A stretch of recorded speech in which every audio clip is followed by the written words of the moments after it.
He's within? Yes, he's within. It's a court format. Which date is available for court number 4? It was coming up for defense. It was coming up for hearing. Yes, for hearing. 1st of October? First is not convenient. Can I have the second? 2nd of October. Yes. So 2nd of October for hearing. Has the accused arrived? No problem. Tell him just to answer any time before we rise. Yes. Just so that we don't issue a warrant of arrest against him. Very well.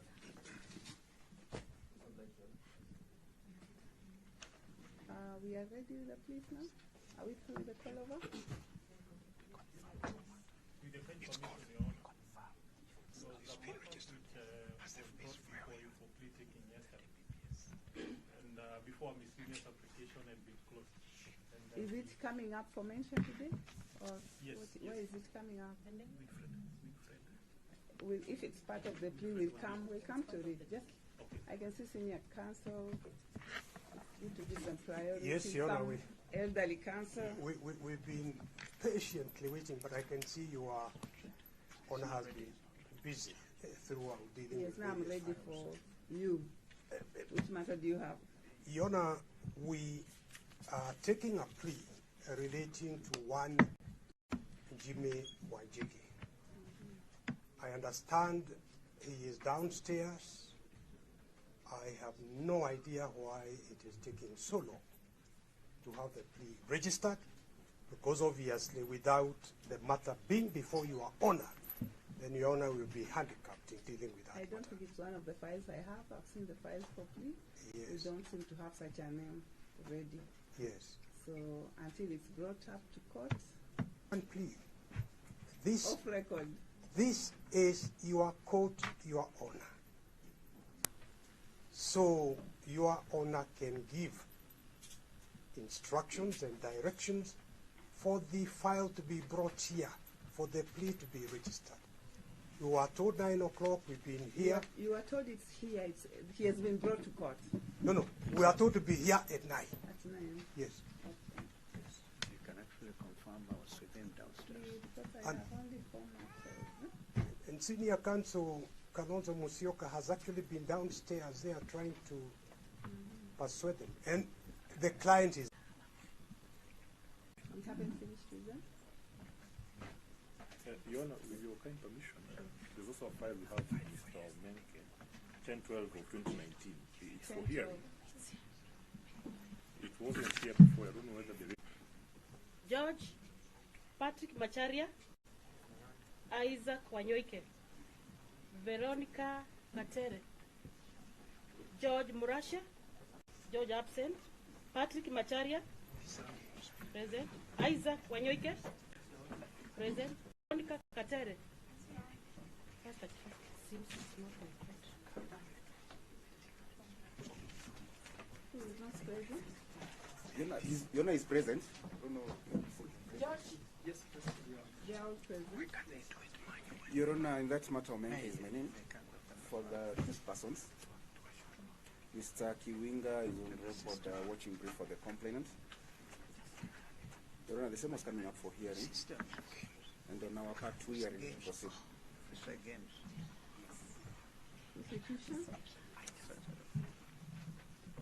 You're ready with hearing of this matter?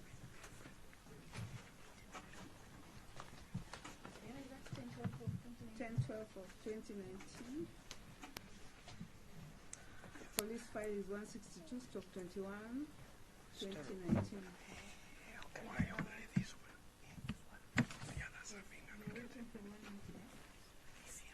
We have 1 witness. You're ready. Okay. You can take time allocation on that. Yeah, Looking at how busy and crowded your court is. We need a few minutes. Yes. We arrange for pleas to be taken, and then we go into Very well. hearing. Yeah, we let them for about 10 minutes. We give them time to arrange for pleas. We take the pleas, and then we go for hearing. That's it. Your Honor, with your kind permission, the there was a matter which was mentioned. The accused person had not yet been brought from the prison cells. He's now here in court. Which one was that? Mentioned the matter. The name is Yes. Tabani. Tony?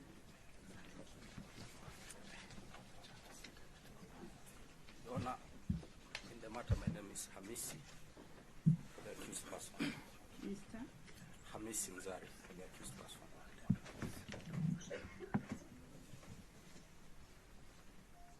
Your Honor, the matter was coming for defense hearing, but we had intimated that we want to do a plea bargain, Yes. and we already offered our proposal to the prosecution. Prosecuting forward counsel. to Is the plea bargaining agreement ready? Your Honor, we'll be seeking for 2 weeks to finalize on the plea bargaining agreement. If we can have a mention in 2 weeks' time. Your Honor, we can take on 5th of September. The accused person is in remand or Yes. in jail? In remand. In remand. Yes, Your Honor. Mention The for 5th plea bargaining on 5th of September. 5th, yes, Your Honor. Normal mention, is it also 5th? We can do the 5th, Your Honor. Yeah, let him come on 5th. Much obliged. Your Honor, very kindly, can we dispose of that file that was here yesterday? It's in court, Your Honor. Which matter was that, counsel? Which matter is it? Winfred. Yes, yes. Home office number 830 of 2024, Winfred Wadia Kisau.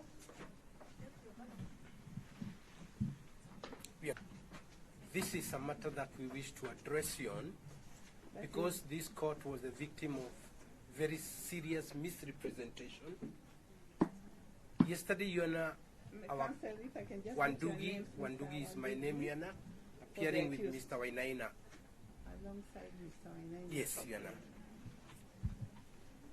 Yesterday, Your Honor, our client was summoned to appear and the court directed that he attend today, which he did. I have just left that court, Your Honor. Someone to court number 9. Yes. And she was there. She was directed to go today, and we have just been there. And we have addressed this matter to court number 9. The investigating officer in this case, Your Honor, was aware because he was there. After the matter was disposed, he seems to have come to this court with a fresh file without notifying our client, informed court that our client had failed to attend court. I think, Your Honor, that was very, very degrading behavior. If I had Mr. Muite's words, I could say it stronger, but I don't. That is true, Your Honor. Because it's a very tragic thing. This young lady was facing a warrant because of what happened yesterday. The IO was in call number 9, and he knew of miscellaneous application number E2672. We have just addressed the court and raised that issue. Application number? E2672 of 2024. The miscellaneous file, Your Honor, was not closed yesterday, so it was not even open for the IO. We wish to protest that kind of behavior on the part of the police. It is degrading. It is very prejudicial. After doing whatever they did, they went to Citizen TV to announce that a warrant had been issued without any feeling, without any care for the disregard to the procedures of this court. As I apply to you and very humbly to discharge that warrant, I would wish by the investigating team. In due time, we shall be praying for the investigations of this matter to be removed from that particular individual because his actions were designed deliberately to cause mischief and to victimize our client. If they had a charge sheet, Your Honor, we are ready to take the plea.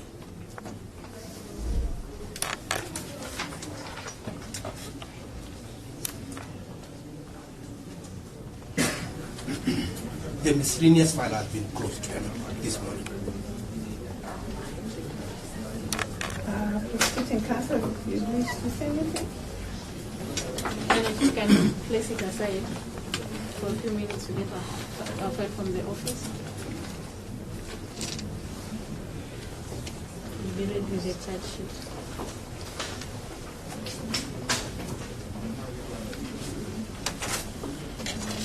Well, I'll place it aside. The IO has heard you. If at all what you're saying is true, it's wrong.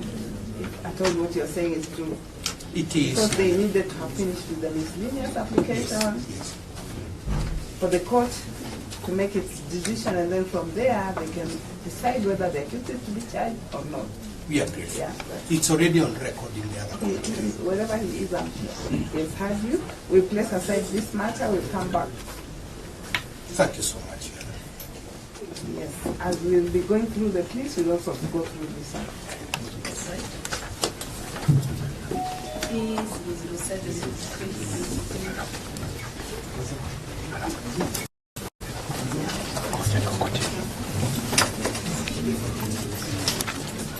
to give time for the police to arrange for pleas. So those who don't have anything they are doing within, they can just wait from outside. Yes, we have, the name is Melvin. Yes. It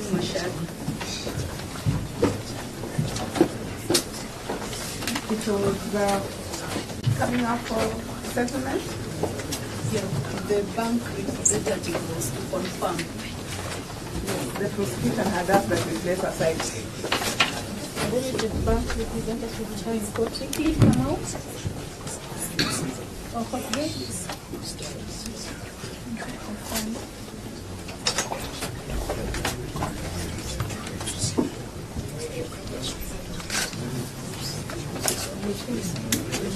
You are ready to put him in the stand? Yes, Your Honor.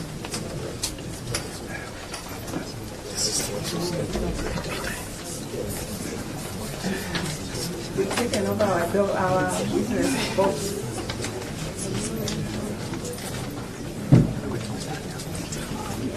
I swear by the almighty name of God that the evidence I shall give before this court shall be the truth, the whole truth, so help me God. Your Honor, I am Kipkorir Koski. The name that? Kipkorir Koski. You have your ID? Yes, Your Honor.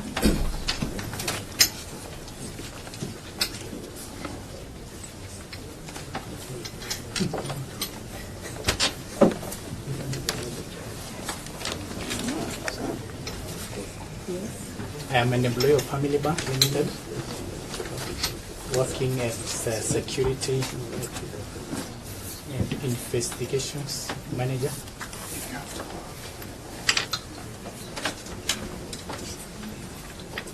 I'm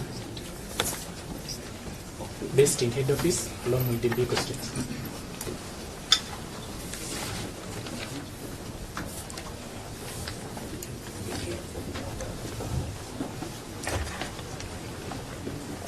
Your Honor, I wish to confirm to this court that the accused person has restituted back to the bank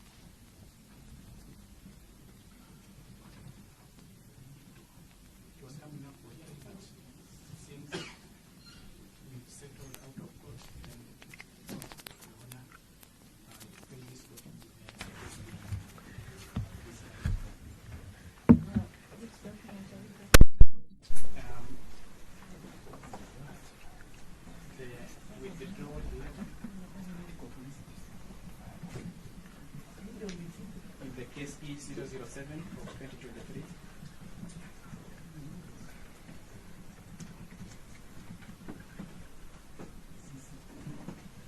Authorizing me to withdraw the case. In behalf of the man.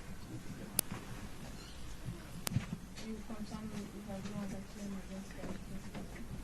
Yes, Your Honor. And you are aware that once this matter is withdrawn, you cannot protect the Correct, Your Honor. moment that transaction.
So upon listening to Mr. Kipoli, Kosgei, representing Family Bank, the complainant hearing, and there being no objection from the prosecution, the charge against the accused person is withdrawn under Section 204 of the Criminal Procedure Code, and he is acquitted.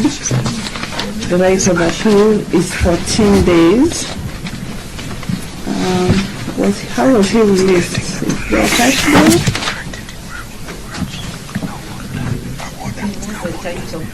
There was a title deed.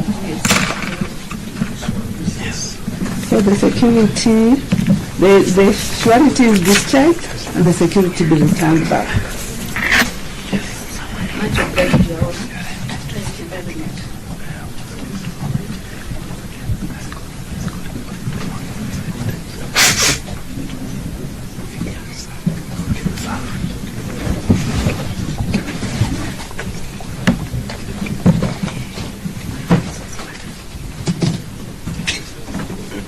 We need time to arrange for, please. Are you ready? We'll give you time to arrange for, please. Or are they ready? Peter Ruben Baraka. Peter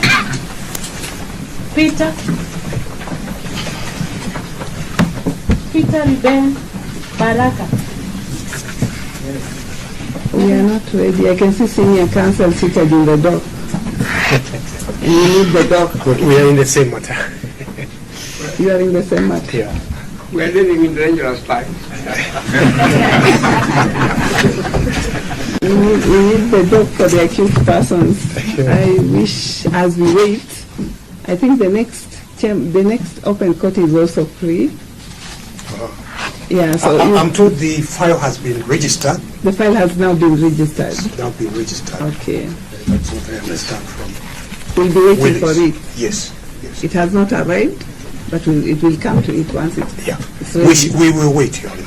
Yes.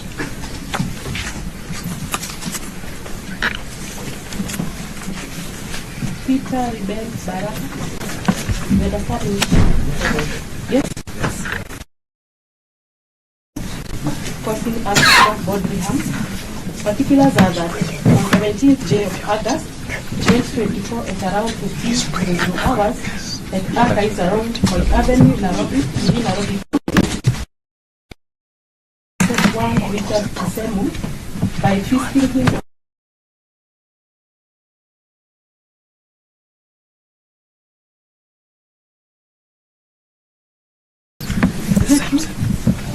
Is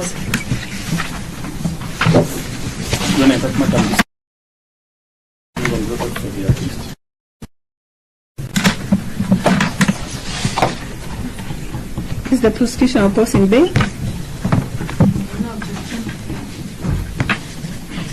circumstances given that you do with what you written in cash bail, perhaps 5,000, the complainant is willing to have this matter withdrawn, follow that you are sent up, which got out in court.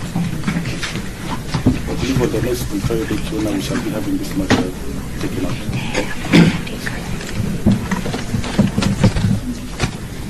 It's a plea of not guilty entered.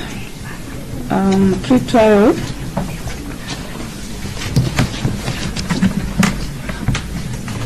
We have the master diary.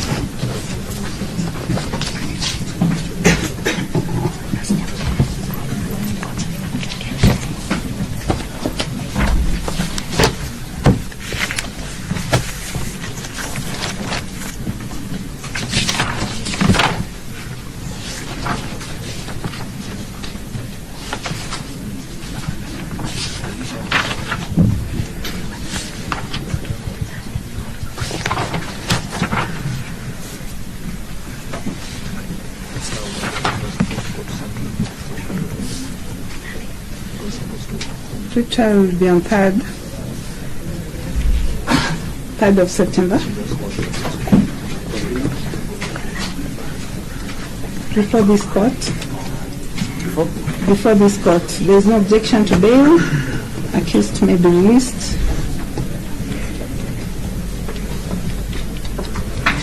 on own bond of Kenya shilling 20,000 plus on security.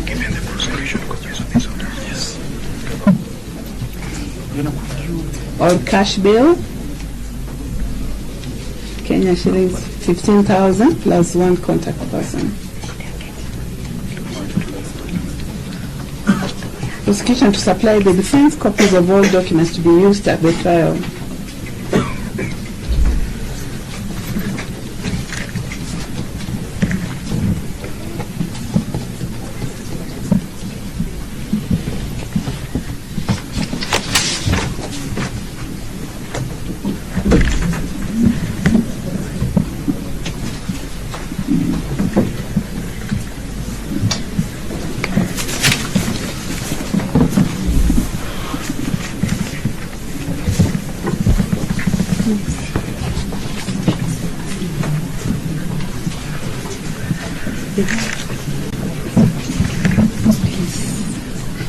Yes, prosecuting counsel. I understand you're not ready for pleas.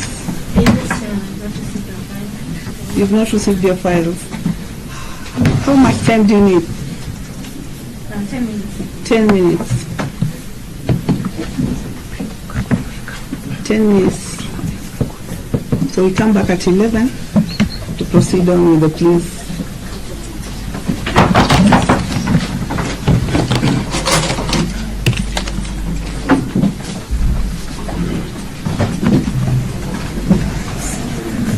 He was holding the file.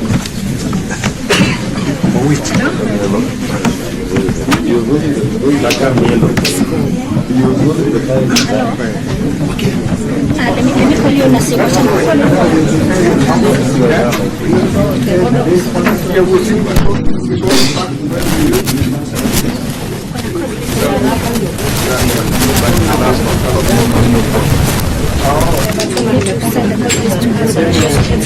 No, it's on the court. I think you have a court now. It's like, I mean, the Bamba, he's looking for the court.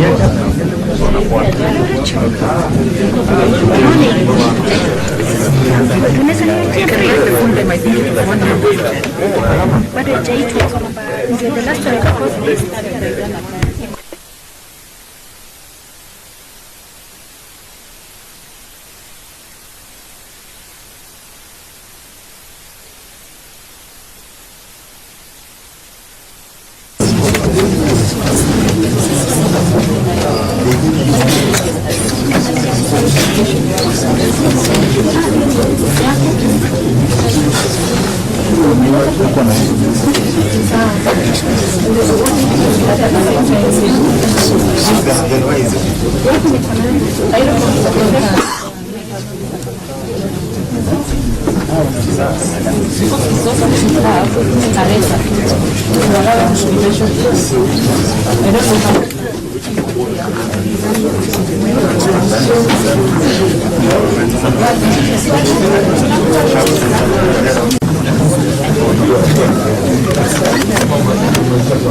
Acha nikienda nipige tu picha moja tu hapo.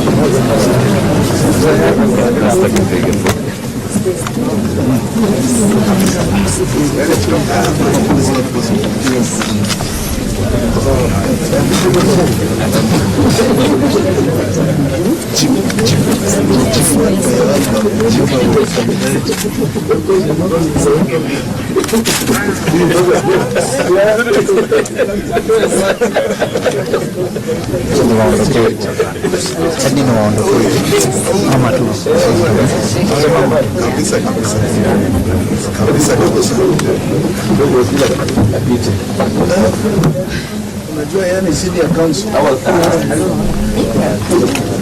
Karibu tukutafutia mahali pale. He's still here. Hata enda sasa, he's still here. Utapiga picha. Sasa minutes.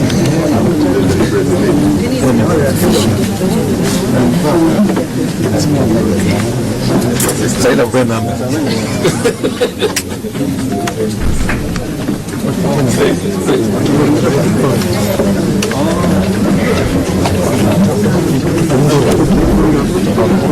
Kila tara kupita. Zote.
I think that's the one that is taken.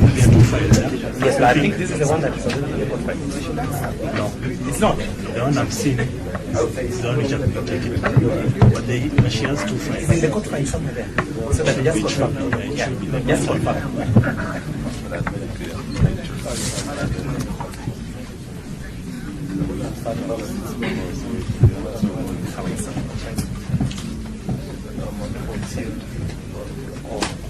Yes, I am a member. Yes, I am.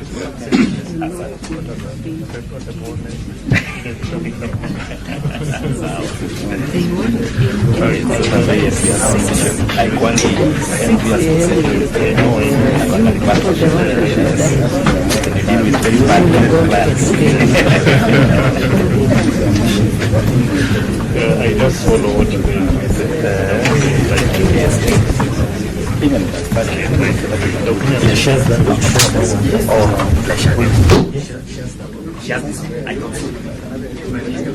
We could wait for a few minutes to bring the other one. You have two. They brought both the charge sheets. Okay.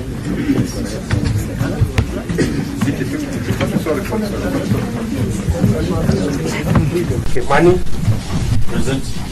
Wanjiro Wawero and J.V. Awiti. Morning, Your Honor. Your Honor, for the suspect, for the record, Paul Muite,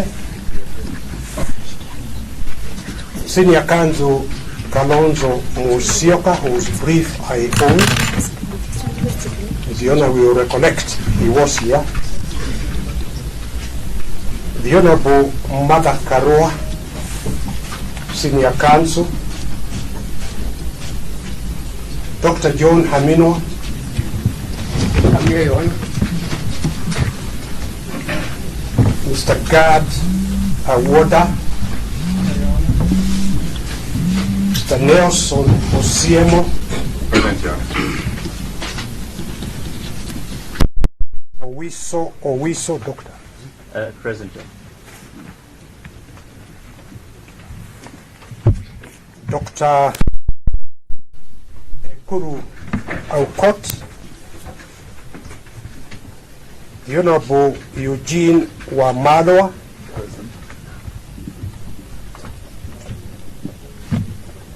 Mr.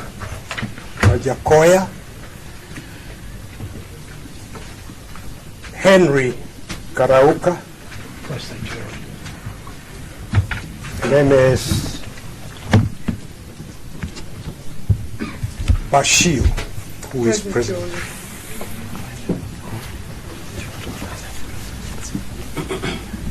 Your Honor, for the defense, I can confirm that each of the individuals whose names are given for the defense each of them is an advocate of the High Court holding a practicing certificate. And it is in that capacity that we appear. Your Honor, the defense has an application to make before the plea is taken. And that application, Your Honor,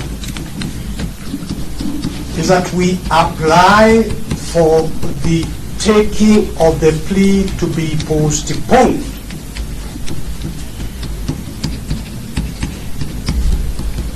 to give us an opportunity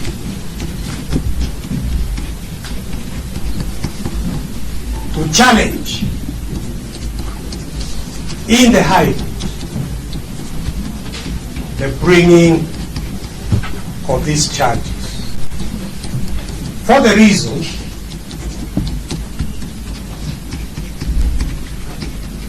that even as the accused or the suspect was being arrested, there were valid court orders issued by the High Court of Kenya directing the suspect not to be arrested.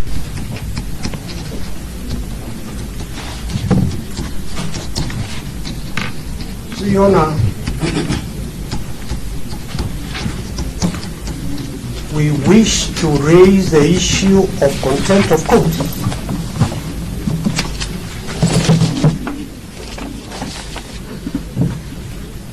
Before the court that gave those orders.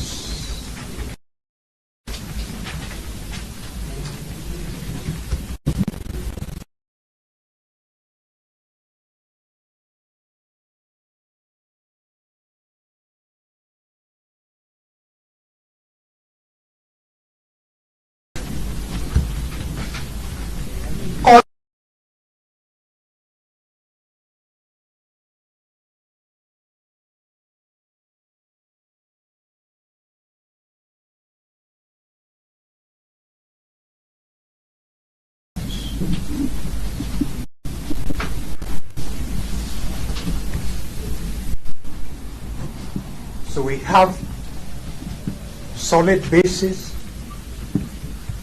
for challenging the bringing of these charges.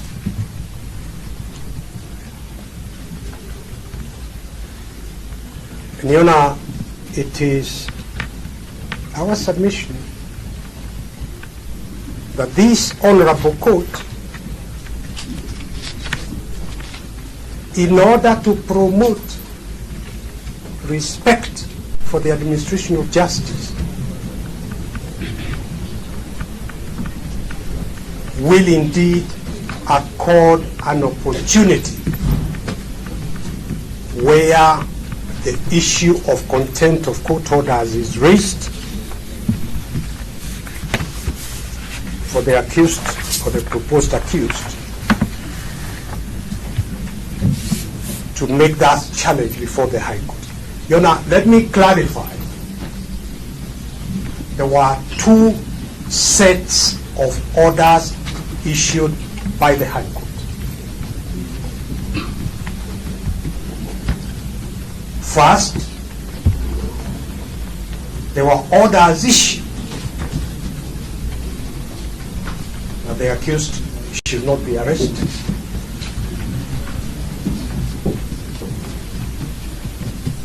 And the arresting of the accused was contempt violation of those court orders.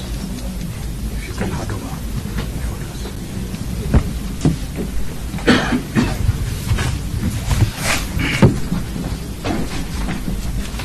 Separately,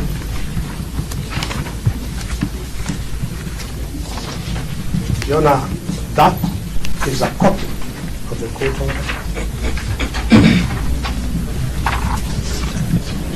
Separately,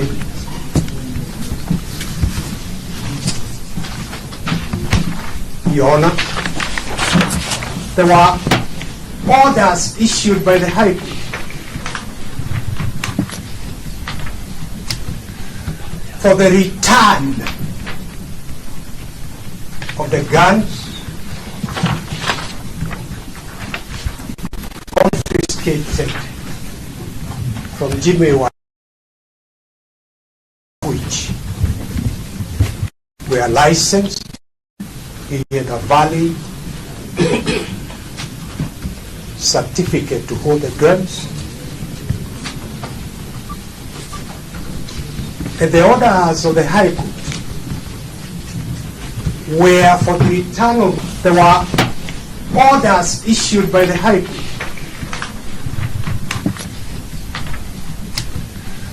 for the return of the guns confiscated from Jimmy Wanjigi, which were licensed, he had a valid certificate to hold the guns, and the orders of the High Court were for the return of those guns, which were returned, but also they were returned. They were returned to Jimmy Wanjigi in accordance with the court orders.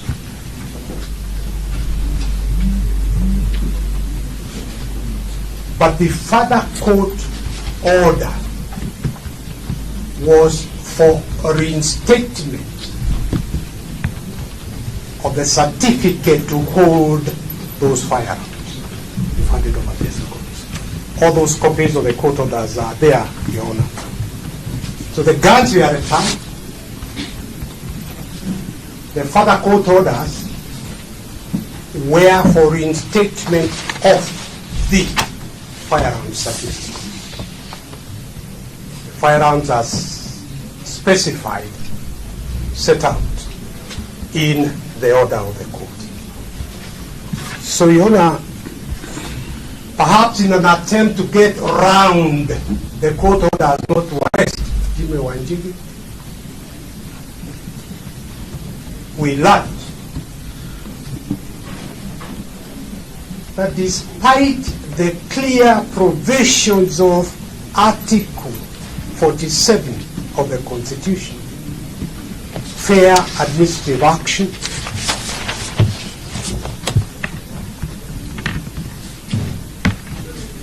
despite the court order that said return the firearm certificate to Jimmy Wanjigi,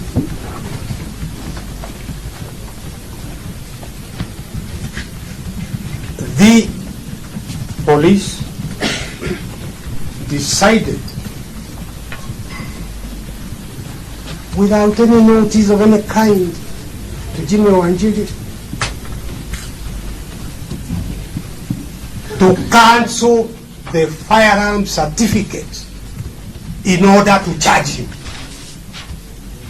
with being in possession of guns without a certificate. Your Honor, as this Honorable Court is aware, before any adverse action is taken against anyone, the police were under an obligation under Article 47 of the Constitution to give a notice to the holder of that firearm certificate. That is what Article 47 is all about. That is what fair administrative action is all about. In order for him to be heard in his own defense before an adverse decision is taken. So we have these cogent basis and reasons for challenging the attempted charges. And Your Honor, before I hand over to my colleagues here, let me just say it is not just Article 47, because the Constitution is read as a whole, and it strengthens the submissions we are making that Article 47 is to be read with Article 10 of the Constitution that requires reasonableness, fairness, transparency by anyone taking any action.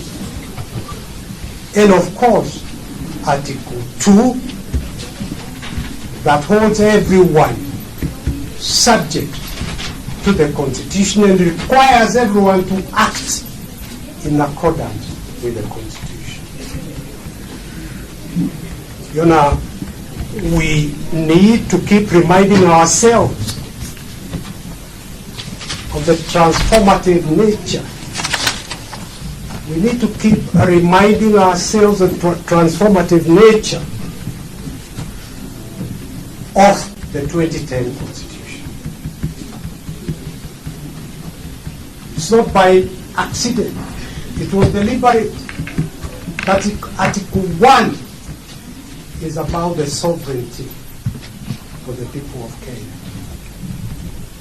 And that sovereignty is donated to the judiciary, to the executive, to parliament, but always the interests of the Kenyan people, of which Jimmy Wanjigi is a member, to be respected. Even the human dignity, which has got its own standalone article. All these are to be read together with Article 47. And finally, Your Honor, with a lot of respect, the people of Kenya in the 2010 Constitution donated their sovereignty to the judiciary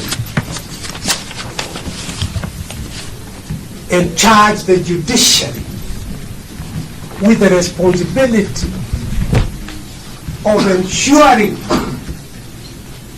that everyone acts in accordance with the Constitution, respects the Constitution. That is what we are asking this Honorable Court to do by asking that the plea taking be postponed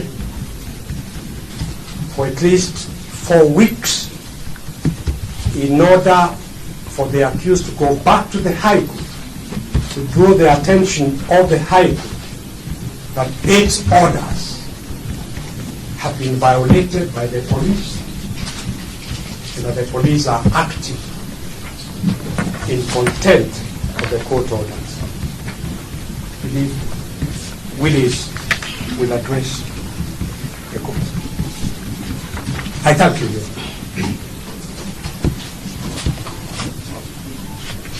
Your Honor, before you is Mr. Jimmy Wanjigi, brought to court. Sorry, may I get your second name? Willis Otieno, Your Honor.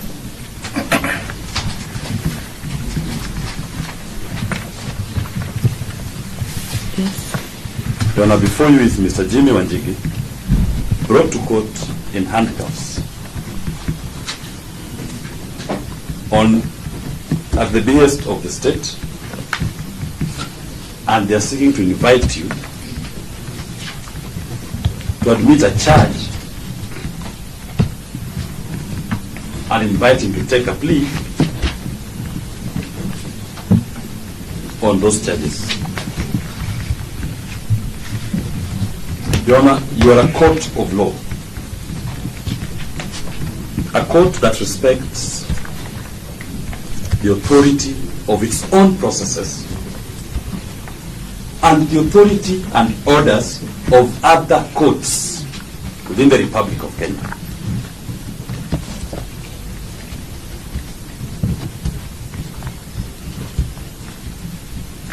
The applicants are inviting Your Honor to consider an order issued by Justice Bahati on the 9th of August 2024, which order is in specific terms. Order 2 speaks to an order directing the state, including IG,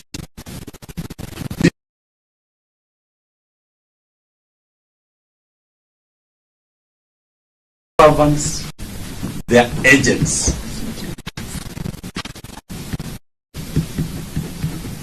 from arresting Mr. Jimmy Wanjigi. Mr. Jimmy Wanjigi.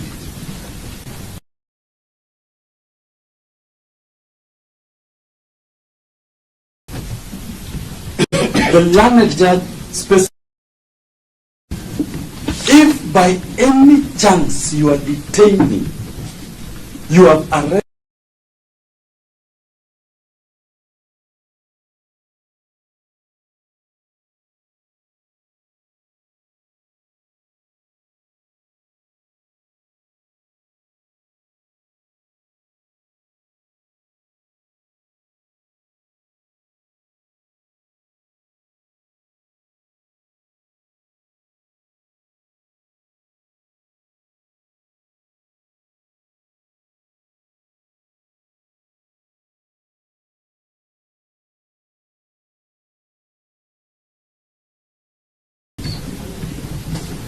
and Mr. Michael Sang, who was in charge of the operation.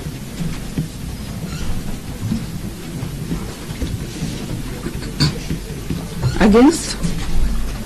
We filed a contempt of court application before the acting Inspector General of Police.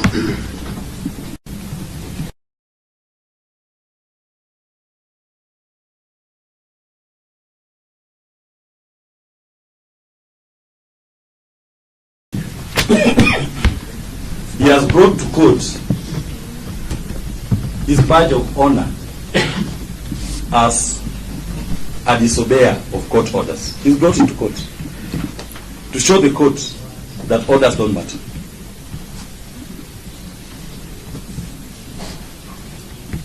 And Your Honor, when you return to look at the orders we've shared with the court, it is in plain English.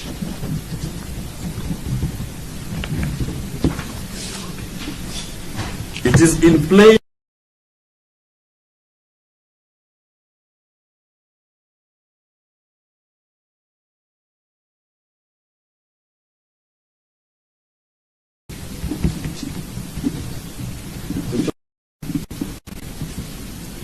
and Your Honor rejects the invitation to entertain constitutionality from the beginning. The foundation of these charges is disobedience of court orders. Allow the High Court to deal with those questions. Then we'll come back before you once directions are given. No prejudice shall be suffered by the state or any party. No prejudice. Mr. Jimmy Wanjigi is a non-citizen of this republic. His residence is known, has been raided more than 2 times.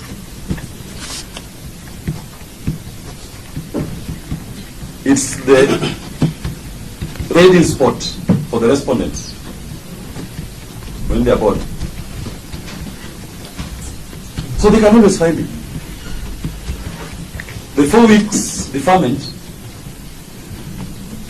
will not prejudice anybody whatsoever, but it will uphold our constitution and our commitment to the rule of law.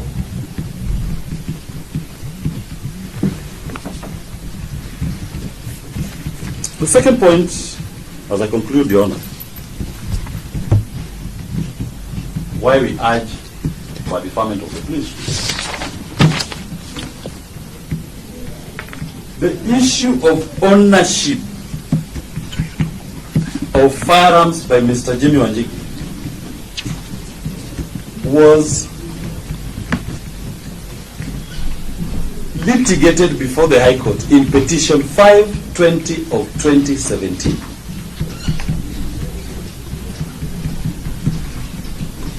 And the court ordered the respondents. Petition number? 520 of 2017. Yes. The court ordered the respondents to give him back his firearms.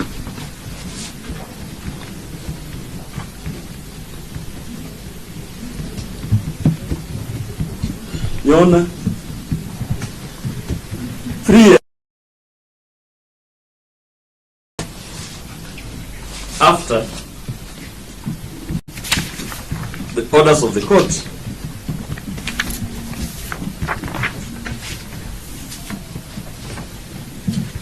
in fact 5 years, the orders were issued in 2019, but until 2023 were those orders complied with. The orders were issued? Were issued on the 25th of June 2019. They were complied with sometimes in the year 2023. Complied with in the year 2023. Delete every app on my phone for this. And just to create a completeness of that long journey, it was 5 years. The High Court, in recognition of the authority of its processes and its orders, actually committed the former Director of Criminal Investigations, Mr. George Kinoti, to civil jail for 4 months for refusing to comply with these orders.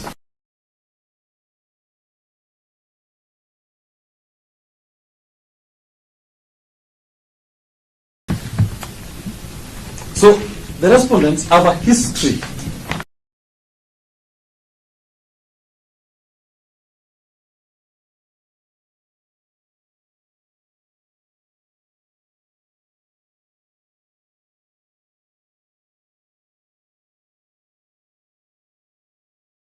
(46) of 2018,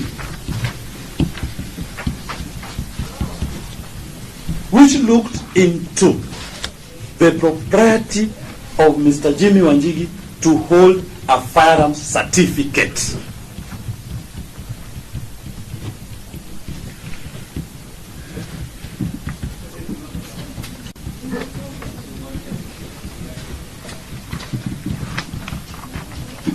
In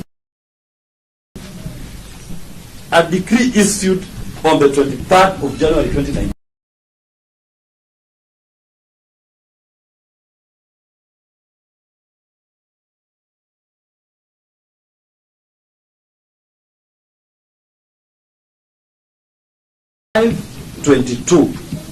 issued to Jimmy Wanjigi and reinstated it. Certificate number 9522. So the court has reinstated this firearm certificate, revoking, quashing an attempt by the Firearms Licensing Board to revoke it.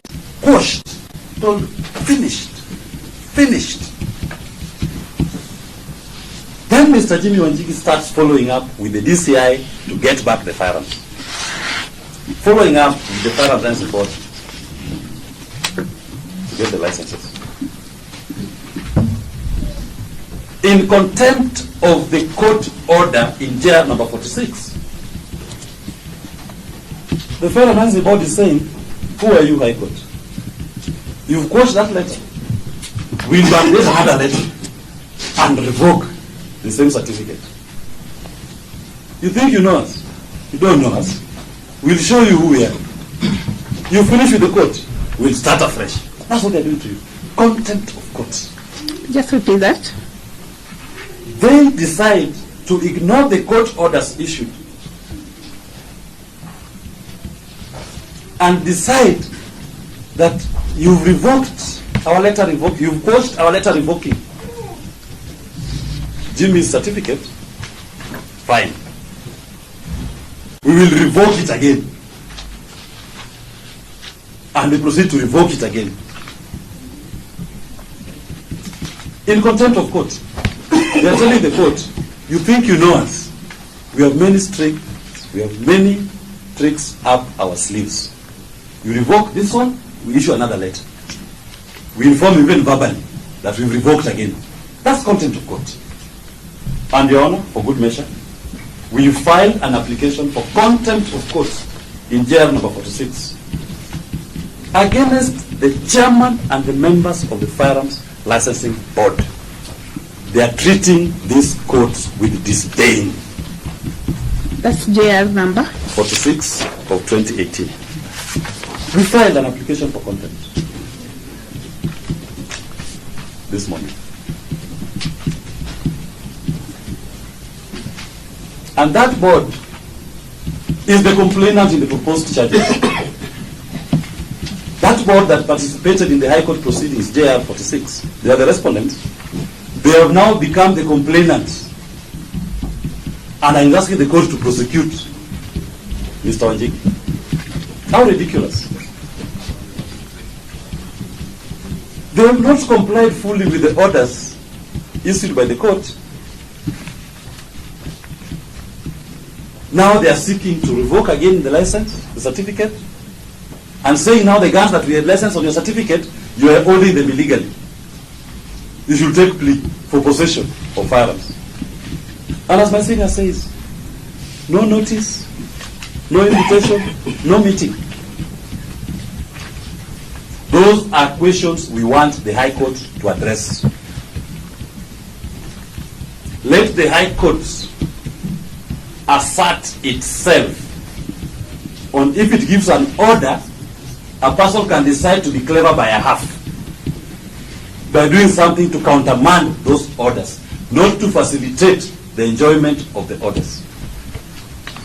That is what we're going to invite people to, by looking into the conduct of the complainant here, who was the respondent in JR 46.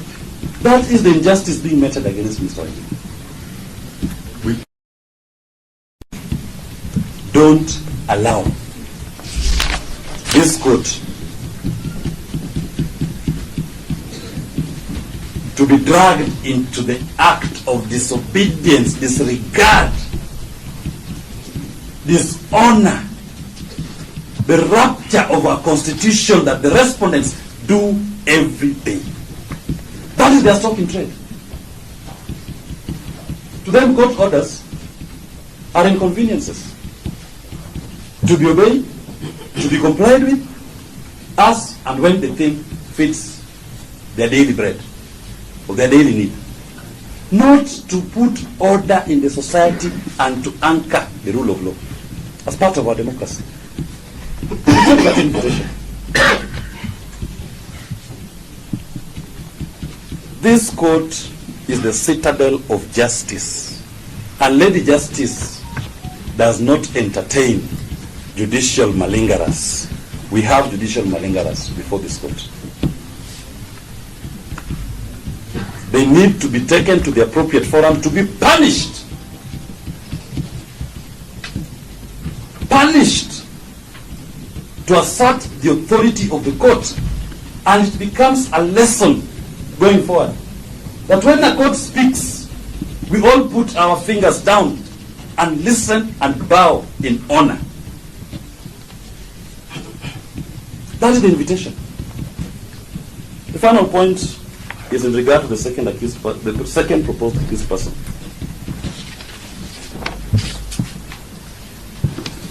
Mr. Kibe, who, as he sits here,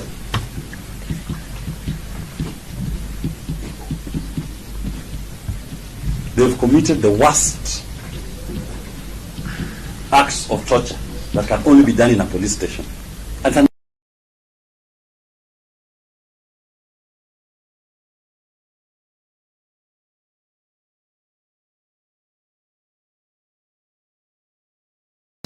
targeting the most private parts of his body to squeeze and to torture.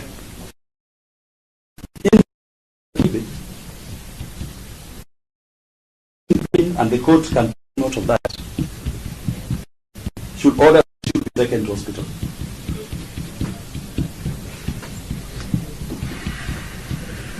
He is not being seen by any medic. The people who tortured him are in court.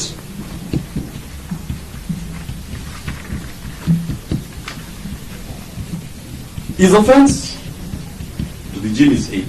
That's the offense. So when Jimmy suffers, his aid must suffer. And this is right, even myself, as his lawyer, I may just be dragged into it. So the court should take notice. In regard to Mr. Kibe, please order that he goes for treatment before he can even seek to participate in any proceedings involving him. I'll leave it at that. Thank you very much.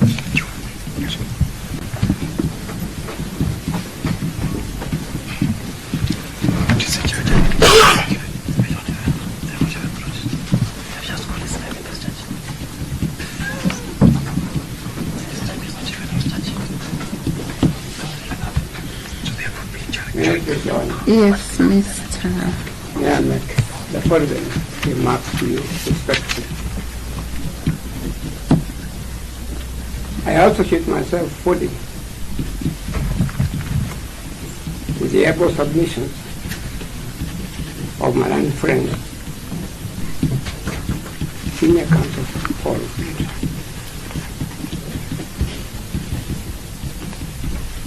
And my learned the first time we are coming before the court.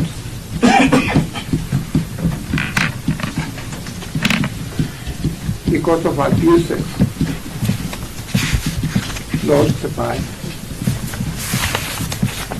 those in power, executive, investigation, and prosecution at all.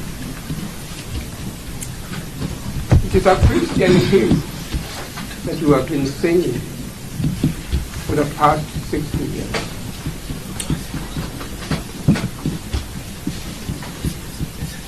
It's my information, Your Honor, to mention to you respectfully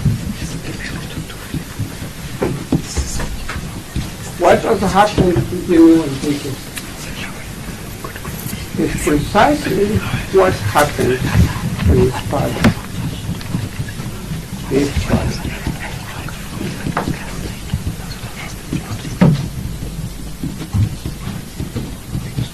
His father is my neighbor.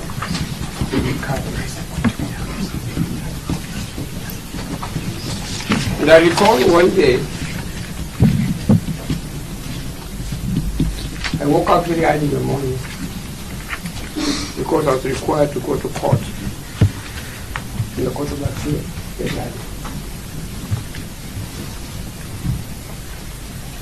And my late dear wife knocked at the door of the bathroom. He said, look, you better rush to Wanjigi's home.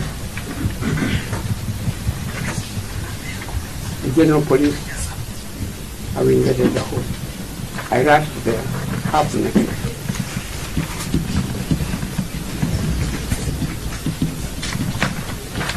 I had on a towel tied around my waist.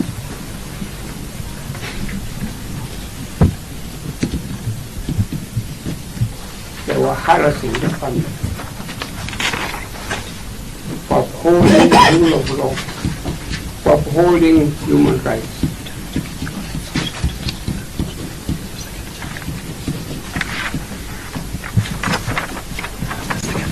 Your Honor, the background of these charges before you,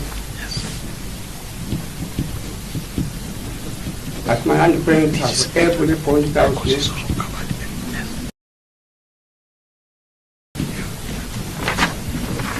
it is quite clear valid court orders have been disobeyed.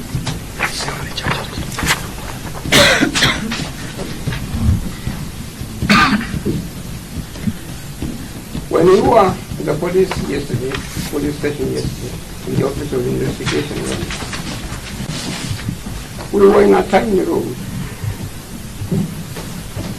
Mr. Wanjigi was there, his wife, and his little children.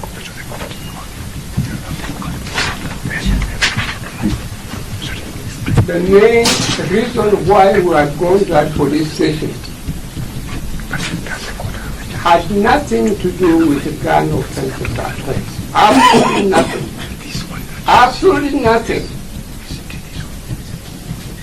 It was quite something different.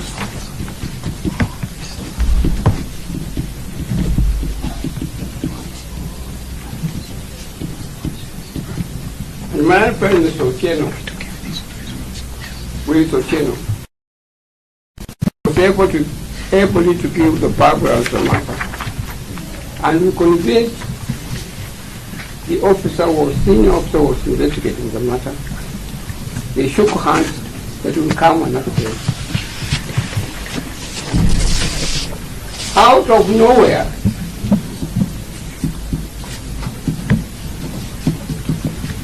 a senior officer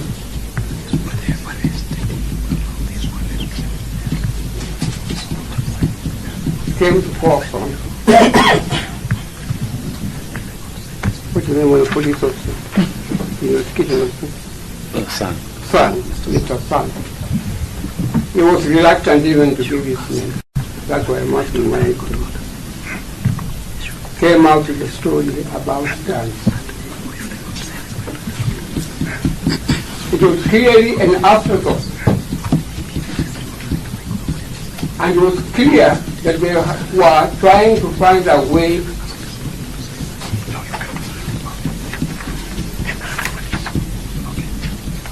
of keeping this Wanjigi in police cell for a number.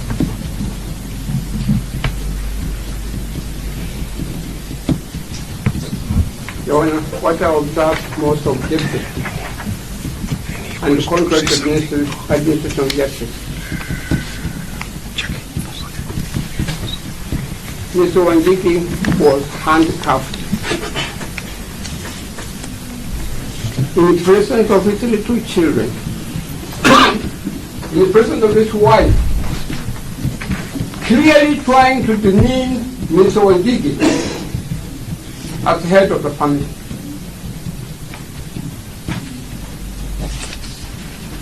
And the law is very clear on handcuffing. You only handcuff an individual when you have evidence that he is likely to escape. Mr. Wanjigi himself and his little children and wife had gone to that police, had gone to that room voluntarily. And there was no reason or there was no way Mr. Wanjigi would have escaped from the country at all. Is Mr. Trump full of venom, full of malice, trying to demonstrate that he's got the power and authority to do anything he can under the Kenyan Constitution. Handcuffed in the presence of his little children. Your Honor, this is not what we fought for. We are going back to primitivity in administration of criminal justice in this country. The 2010 Constitution was to establish an environment under which we do things in a civilized manner, not in a crude, primitive manner at all. You cannot go ahead and handcuff an individual in the presence of his little children, in the presence of his dear wife. What you are doing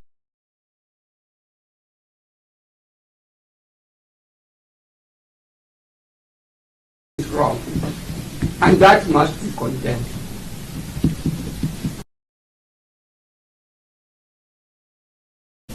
in the strongest possible language.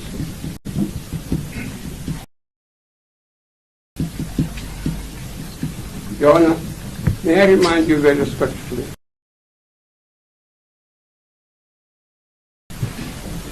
of our 2010 Constitution.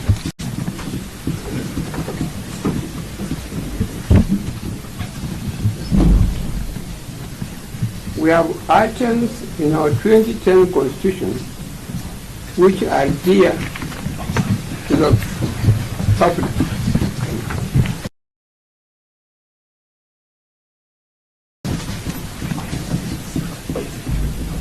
The family, the children, privacy.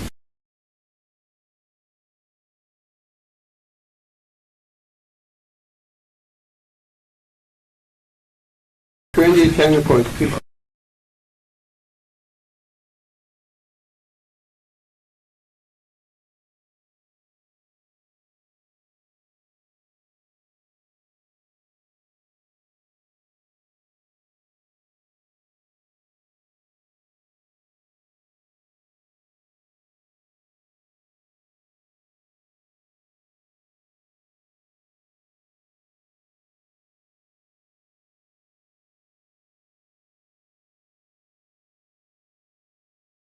A stay should be granted where compelling an accused to stand trial would violate those fundamental principles. That is the only.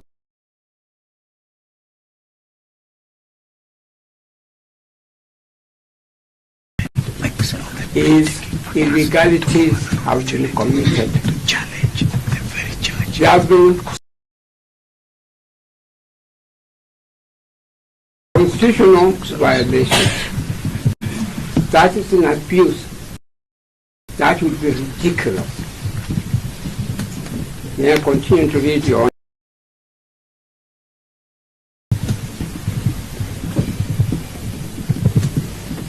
A stay should be granted where compelling an accused to stand trial would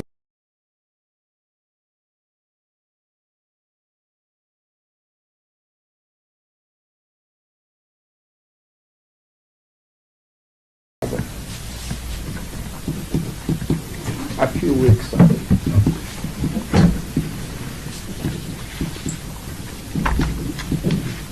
Let us not pretend to be something else. We are Africans. We have our African customs.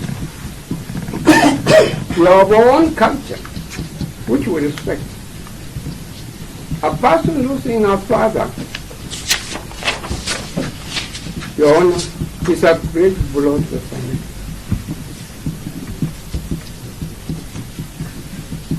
The family is still in mourning the death of a departed senior Wanjigi.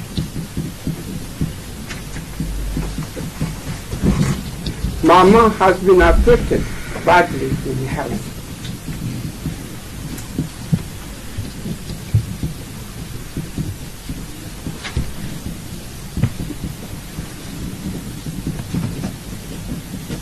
The children no longer have someone they can call Papa. The mother, who is a sick lady in her late 80s, no longer has someone whom she can lean on his shoulder.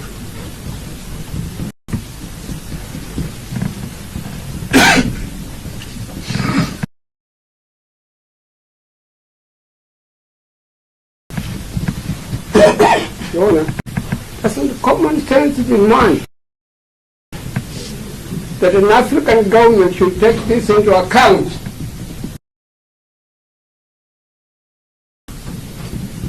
Before arresting the son and bringing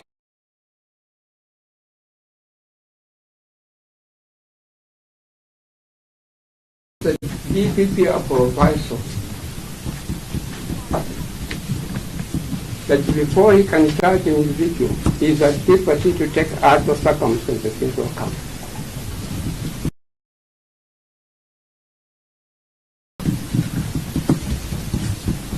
This country, as I know from my public law history, does not have the law of mandatory prosecution at all.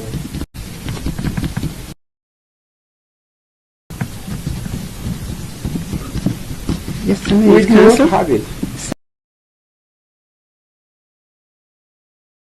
Council. This country does not have. Just a minute. Sorry, Your Honor. I apologize.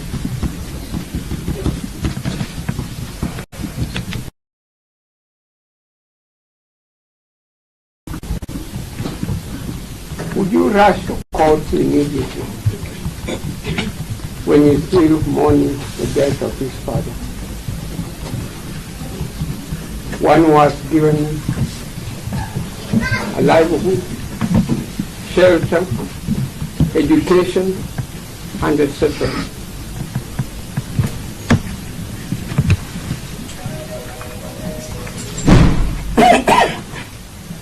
The father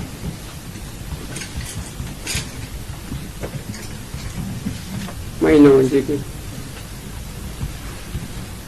a respected individual,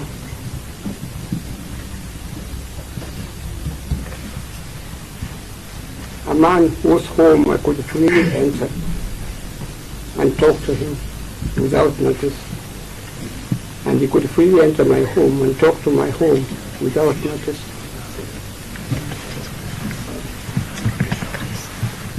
Served this country at the highest possible level. Director of Criminal Investigation, Director of Settlements. Director of? Of Settlements.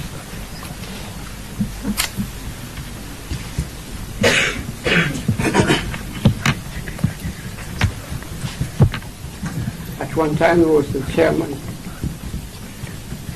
of our Agricultural International Show.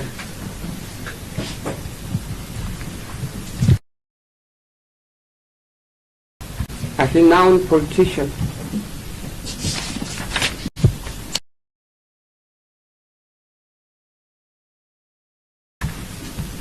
Respected.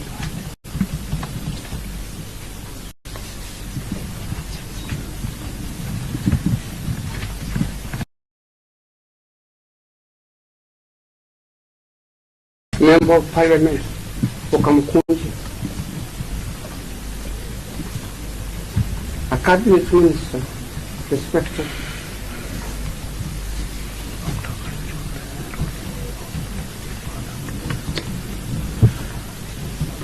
He died at the age of 92. Our active media is shaken. Writes very long stories, very long articles on him, paying respectful tribute to the work he has done as a pillar of the Kenyan nation.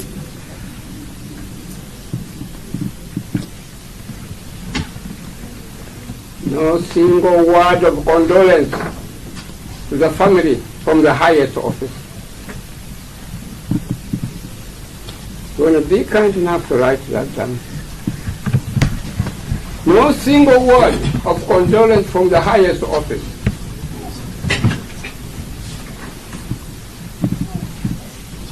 Just as my wife, when she died, I received no single condolence from the highest office.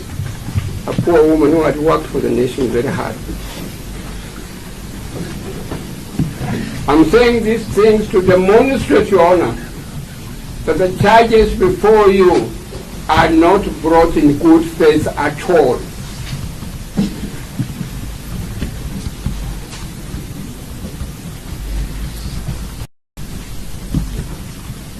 I'll go further and make this alternative submission to you, Your Honor. A person who has served the Kenyan nation so ably, so energetically, so honestly, has obeyed the law of the land. His legitimate expectation when he dies is that his own children, his own widow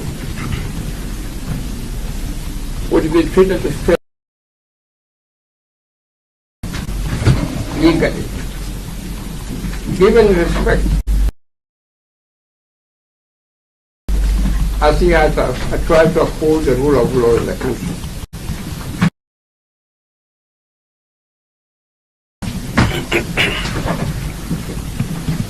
That has not been done.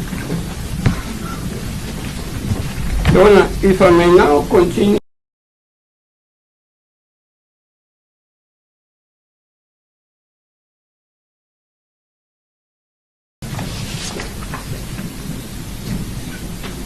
Your Honor, Mayor, if you said in page 6 of that, just a small position again, I'll read. A stay typically takes the form of an order that an indictment remain on the file with the instruction that it not be proceeded with. A stay is not technically an acquittal, although for all practical purposes it may have the same effect. The revival of a stayed prosecution without the leave of the court is likely itself to be considered an abuse of process and to be stayed accordingly. Your Honor, the reason why I'm reading this to you, again respectfully, is to show you that you have the power and authority to reject these charges.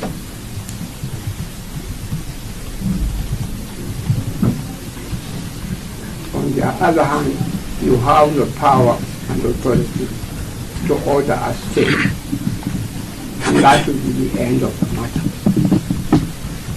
This matter will not be revived by anybody at all.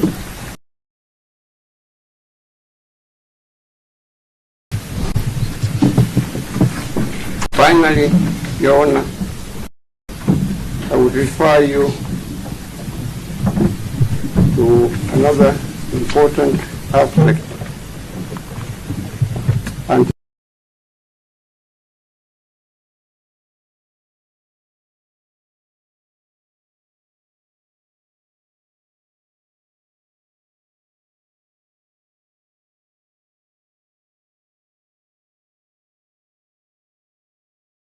against an individual as in accordance with the Constitution. Your Honor, what I'm saying, human decency in this particular matter of here.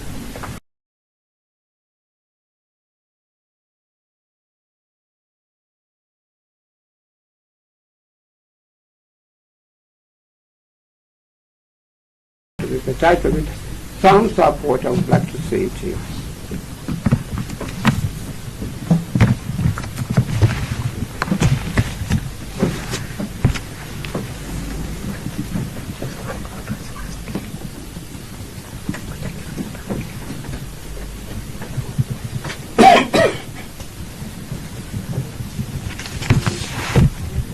When I wrote a letter, I'll give you a copy.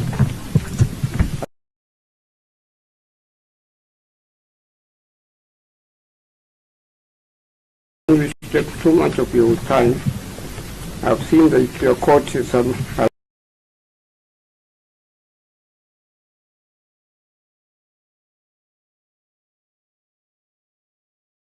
of work, but I would like you to go through it.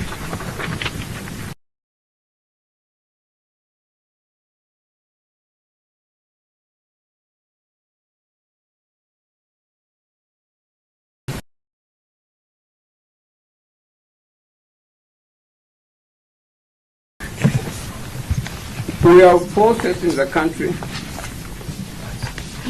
Those forces have to be found in the executive arm of the government.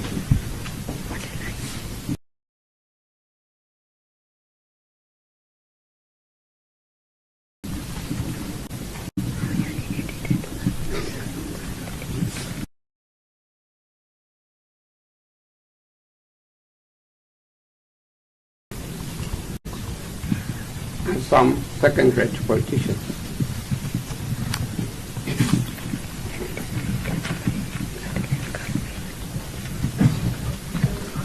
Who would like to water down the 2010 Constitution. They are not happy with it.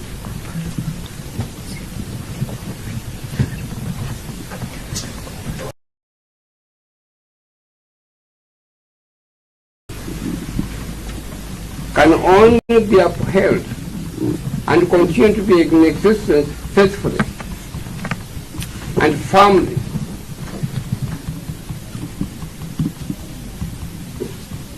if the courts of law remain firm.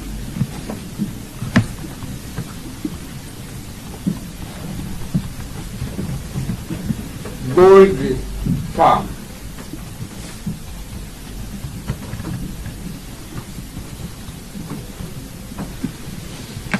The case of Jimmy Wanjigi is a test case.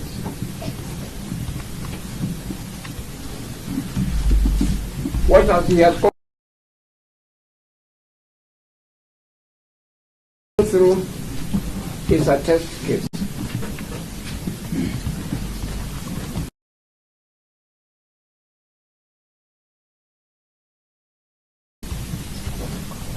That we either go back to the old administration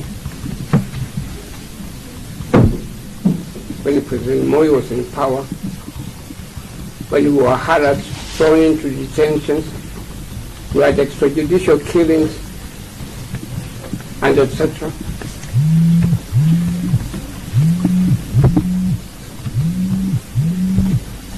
Or you sitting there as a judicial officer, you stand firm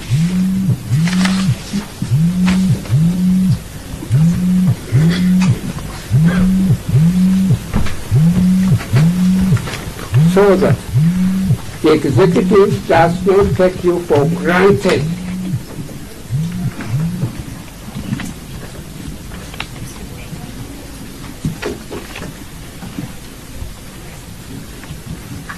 They will not assume that they will come before you with any charge and you will uphold that charge and you will call upon someone to plead on it or not to plead on it.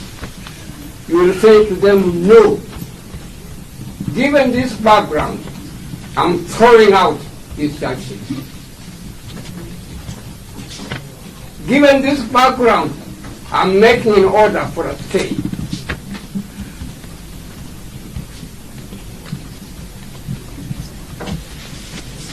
Your Honor, if you show any weakness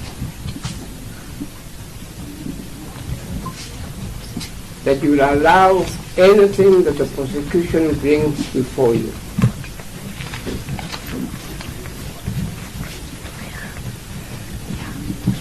Your Honor, you are destroying the Kenyan community.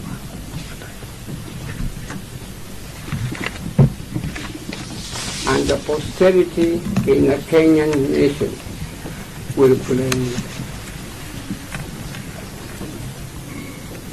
We are where we are at the moment because of this 2010 Constitution. We fought for it. People were killed for it. People were detained for it. People are sent to prison for fake charges for it. Rise to the occasion and uphold this Constitution by saying that the charges against Wanjigi are hereby stayed. Or alternatively, the charges hereby against the charges hereby against Wanjigi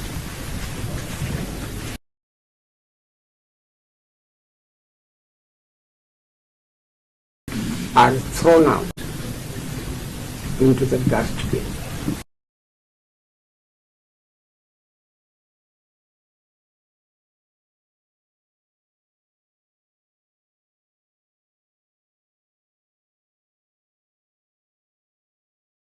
people. They are clever. In a sense that is objection.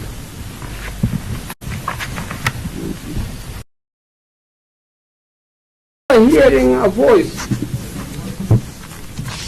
of a lady, don't shoot me, don't shoot me, don't shoot me.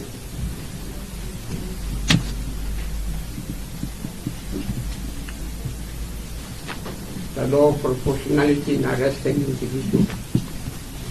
The law of proportionality in carrying out had been abused.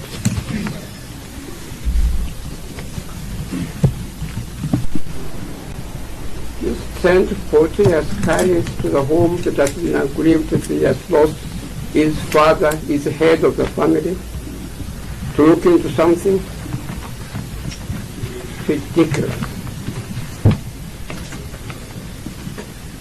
That concludes what happens in a banana republic.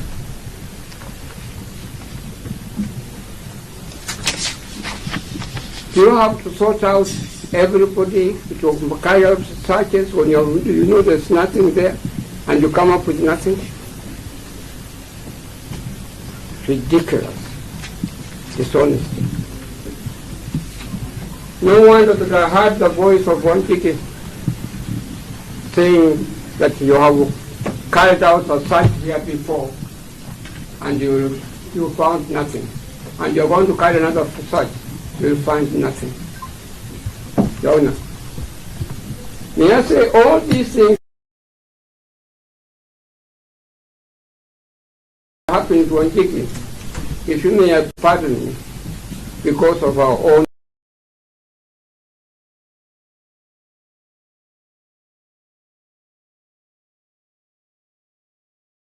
weakness in the judicial system.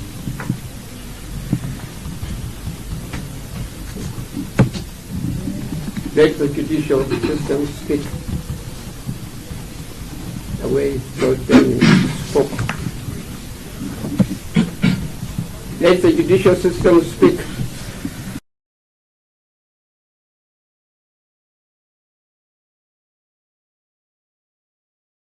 Courage is called for. And you have been given opportunity to demonstrate that we who are associated with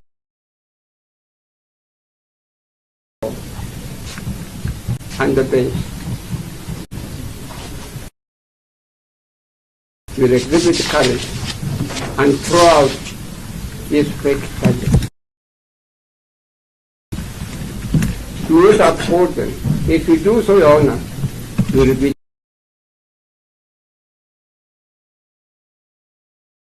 taking us back to the way it is. Thank you.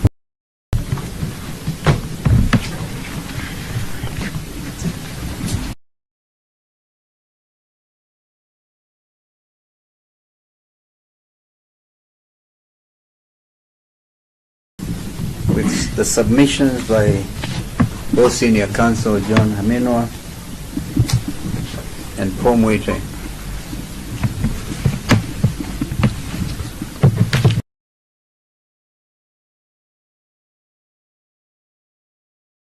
With regard to the matter before you.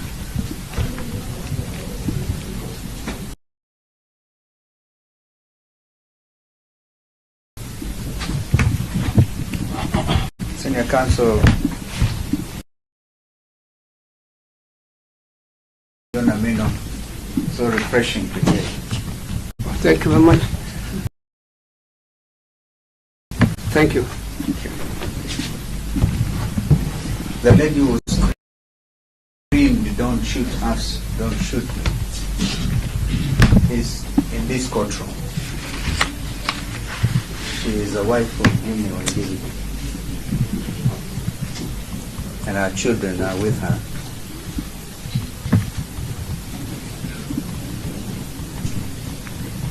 Therefore, Your Honor, you have some singular opportunity to make contribute to criminal jurisprudence in our country.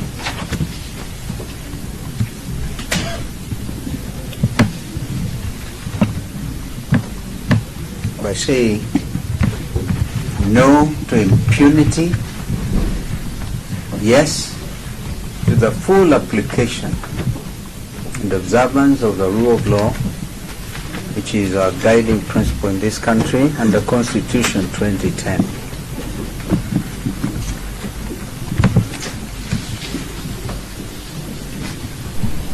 We sat patiently here when you were taking other pleas, and sorry I had to rush and attend to a cremation of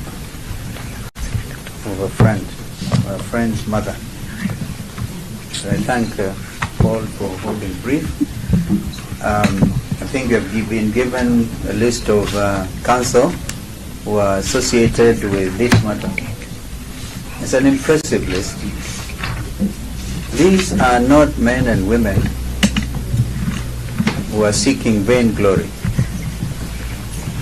or showing political support to Jimmy Wanjigi, but these are senior citizens who want to call out impunity.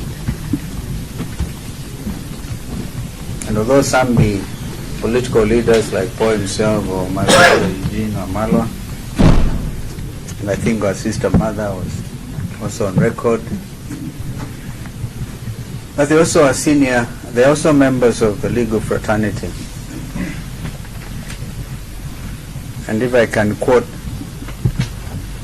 what my colleague Eugene said yesterday when we went to Kamukunji police station, the judiciary is our last line of defense if we are going to still remain as a country under the rule of law, in a country that is a democratic state.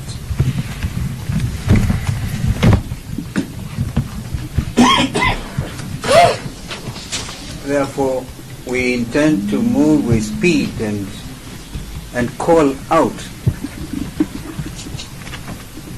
the men in the executive all in utter disregard of a restraining order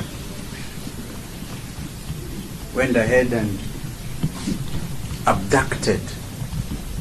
Your Honor, a gentleman in your presence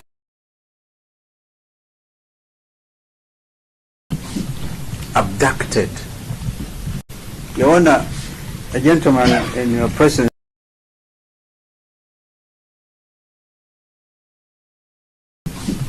abducted. Your Honor, a gentleman in your presence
These are questions that are alive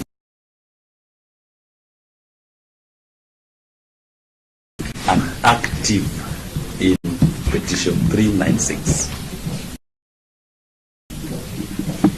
Compelling reason to defer plea.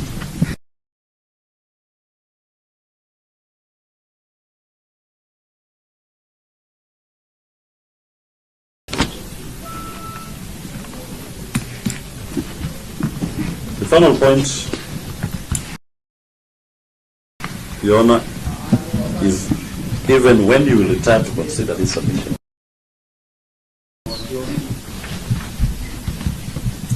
there is this live question that is before you. Orders issued by Justice Bahati saying Mr. Jimmy Wanjigi should not be arrested. And if he is arrested, he should be released forthwith. He is before you as an arrestee being held by Mr. Sang at Contempt. He was held overnight at Kamukunji police station. And he was held incommunicado. With no access to his lawyers.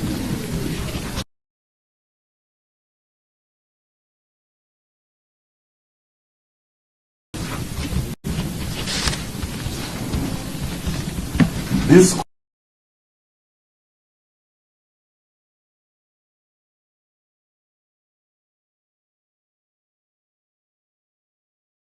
Justice Bahati or another judge says so. So we respect that as a bare minimum. He should not be here as an arrestee of Mr. Sang, a contempt, who has not passed this act of contempt. And nobody is challenging Justice Bahati's orders.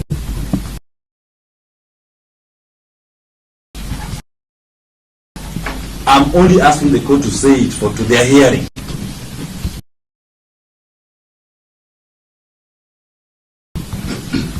The orders already exist. We are not even asking for any fresh orders in that regard.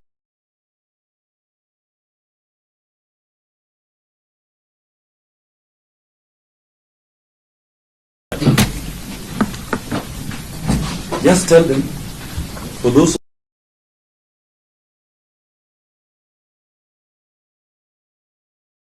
visions of my seniors, and just to reiterate to this honorable court that Jimmy Wanjigi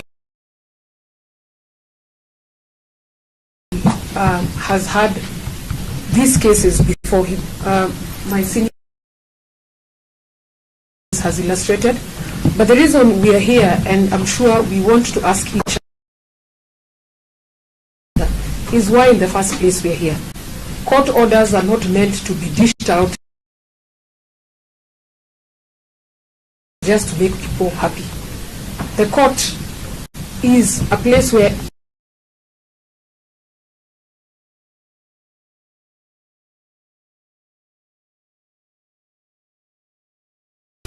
and making matters worse, there was no orders, no search warrant or anything.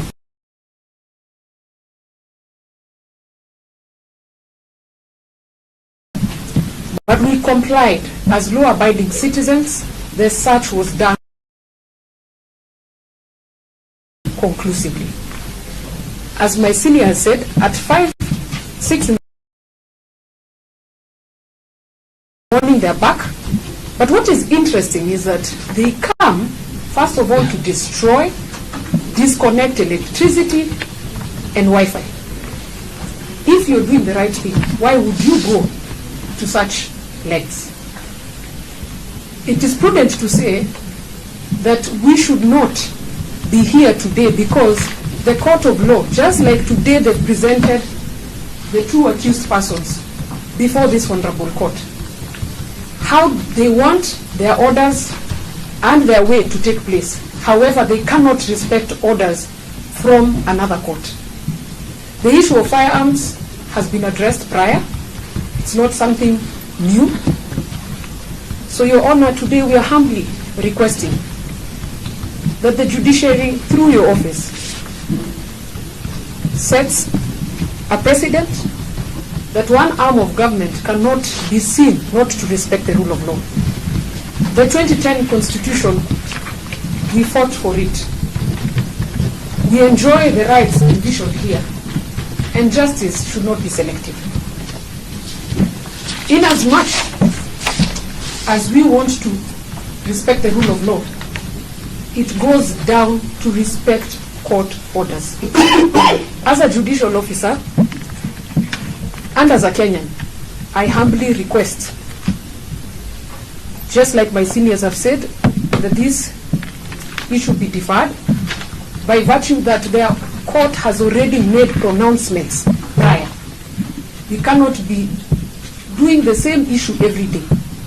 So I humbly request this honorable court to take that into cognizance, to look at the manner in which even the second accused person was beaten up, and his only crime was to be his aid. As we speak, I also request that he be allowed to get medical treatment because he's in pain. So I humbly request this court to set a precedence that the court is there to give orders, and the orders should be respected. And if a party is not happy, there are modalities to transfer specifics. Thank you, Your Honor. You know, before the DPP Senior response... counsel, with all due respect, it seems we'll not finish. No, I'm not making any submission. Okay. I'm just saying inadvertently, I failed to mention to this honorable court a part of the defense team also consists of the Honorable Dan Mahanzo, who is present in court. I should have included his name. And also Nelson Harvey, the immediate past president of the Law Society. I thank you. I'm present, Your Honor. I had to come out of retirement to come and confront this time.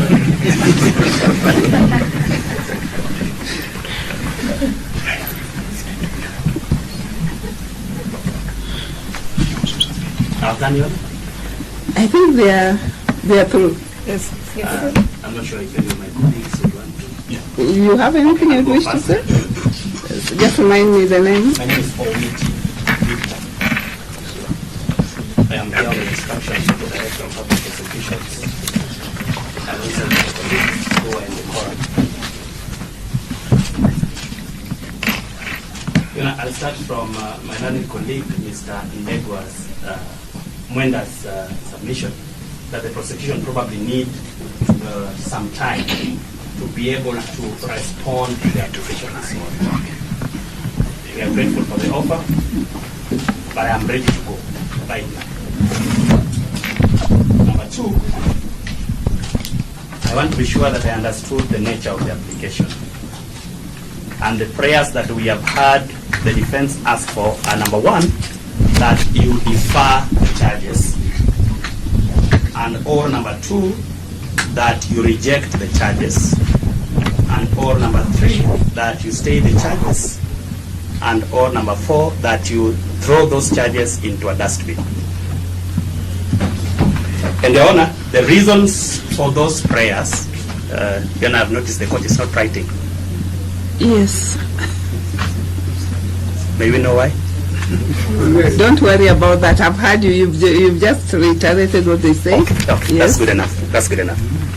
The reasons that the defense has given, number one, is that the deferment of charges should give the defense an opportunity to go back before the Honorable Bahati Mwamuye to seek contempt orders as against the respondents in petition E396 of 2024.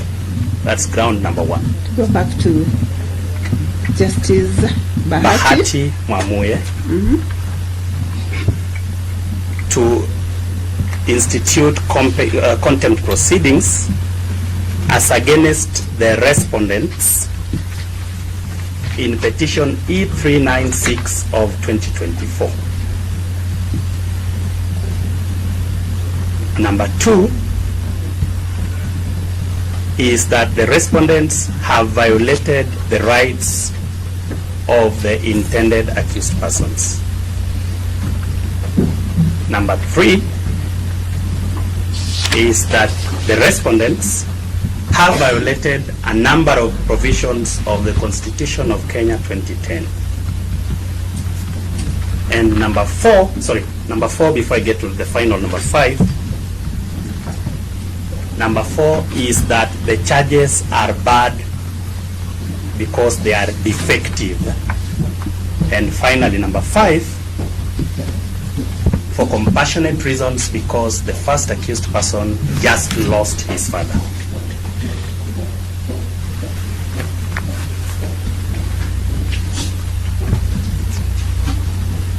On the basis of those grounds, Learned Senior Counsel Dr. Haminwa has asked you, 1, to be courageous, and number 2, to make history by rejecting the charges. Now, Your Honor, that's our understanding of the dispute from the defense side, the basis for which they want either rejection or a deferment or a throwing into the bin of the charges before you. However, any court, including this court, can only do what it is empowered to do. And my starting point is the jurisdiction of this court.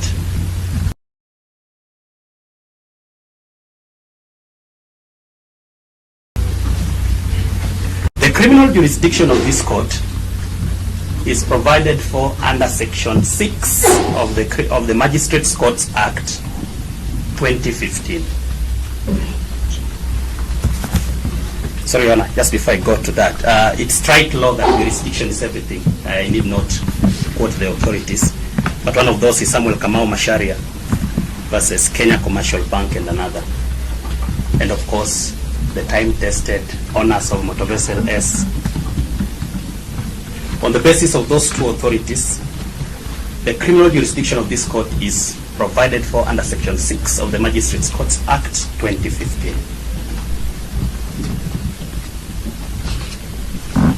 But there is also an important aspect of your jurisdiction under that act, provided for under Section 8 of the Magistrates Courts Act 2015. And that jurisdiction is the jurisdiction to enforce constitutional rights and fundamental freedoms.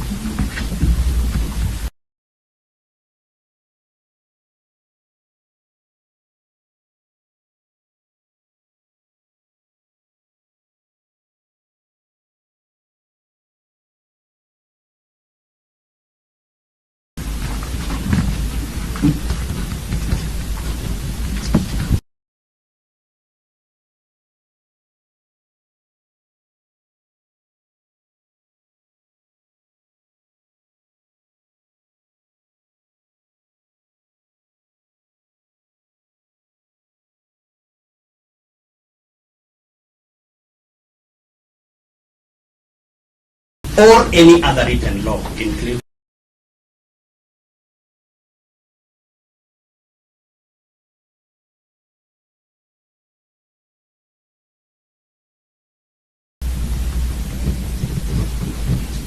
the first concession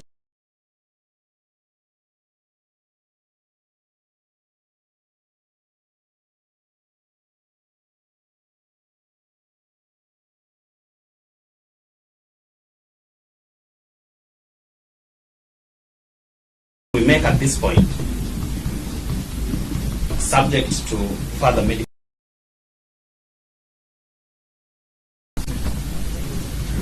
And then I was moving into a session from our end that whatever order this court will make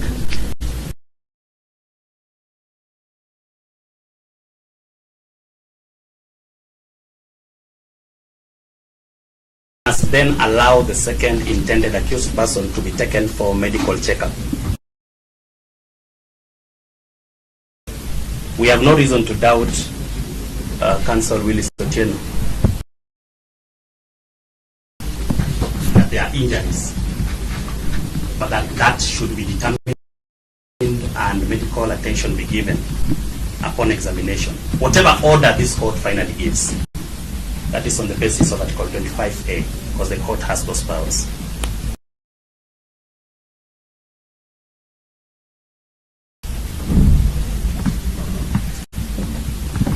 To that extent, Your Honor,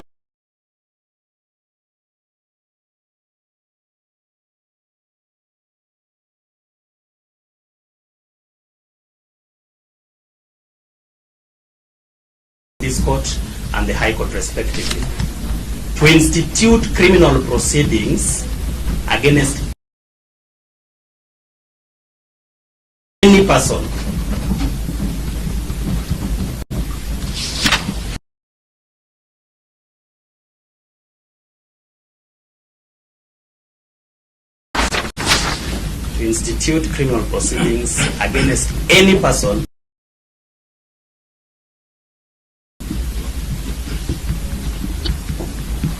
before any court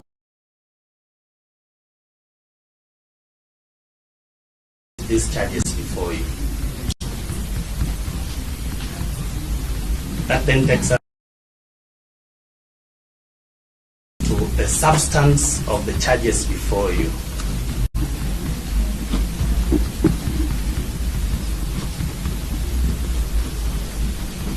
But Your Honor, just before I get to the substance, allow me to address a number of issues which we think are outside your jurisdiction and which, despite your attempts to be courageous and or bold, you cannot get into. That this court cannot enforce constitutional rights and fundamental freedoms outside Article 25A and B. For example, a mention has been made as to the improper or irrational cancellation of a certificate of firearms, contrary to the provisions of Article 47. This court cannot look into that, however bold and courageous. That is outside Article 25A and B. So it means the court must shut its eyes to Article 47.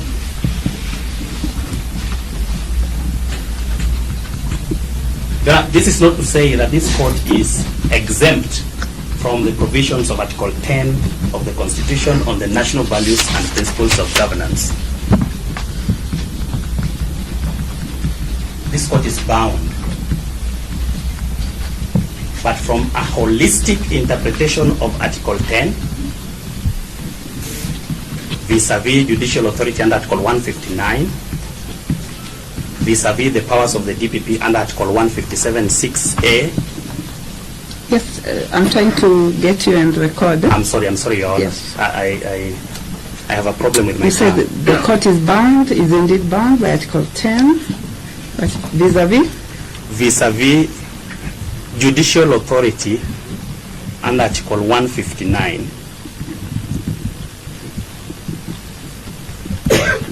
Vis-a-vis the prosecutorial powers of the DPP under Article 157(6)(a,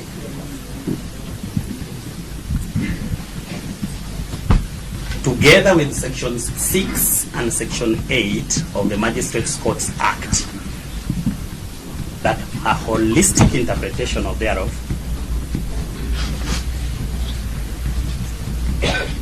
reminds this court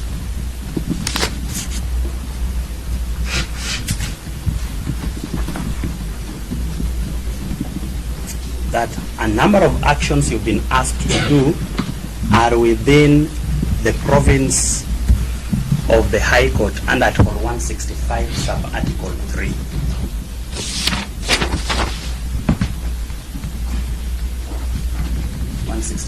Sub-Article 3. In other words, the jurisdiction to determine whether an act or omission alleged to have been done under the Constitution is in violation with the Constitution belongs to the High Court and not this court.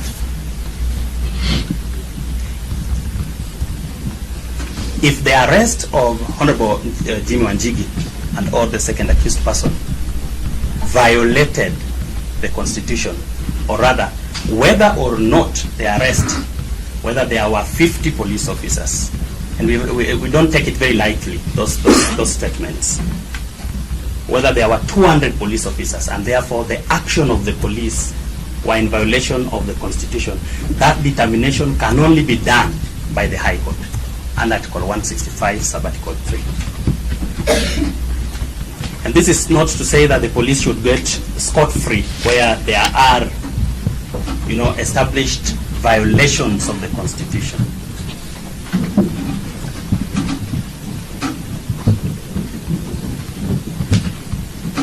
And the Constitution has provided for the means to deal with that, including the establishment of the Independent Policing Oversight Authority, Independent Policing Oversight Authority, with a mandate to investigate such allegations and to punish or recommend for prosecution such police officers.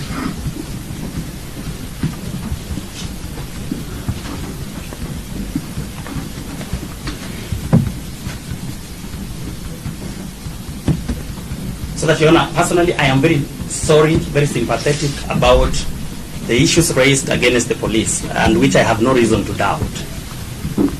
But that this court has no jurisdiction to make a determination thereon. And without jurisdiction, you down your pen on that issue.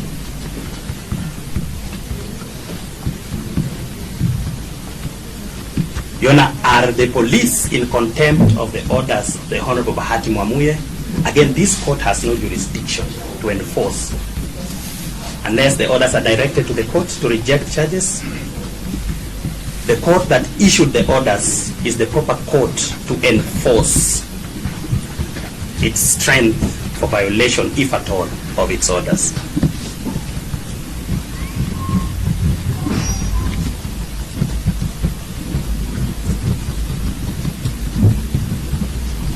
Your Honor, if police robbed the family of Honorable Wanjigi, again, this court cannot make that determination.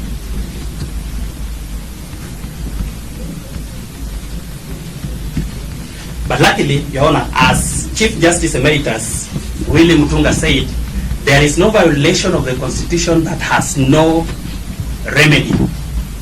A remedy lies, and it does not mean that if this court, in exercise of the jurisdiction, limits its entertaining of the issues raised, that the accused persons or their advocates in that case, who are also violated, will have nowhere to go. They actually have the High Court to go to, and they have gone to the High Court.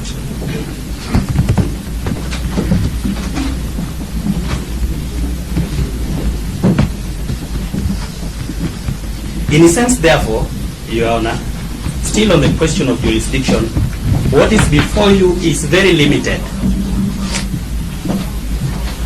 That takes me to the substance of the charges. Does this court have power to reject charges before it? Yes, we agree easily with the defense. But we disagree on the basis they are inviting you to reject the charges. And from a criminal law perspective, this court can only reject charges in the following cases.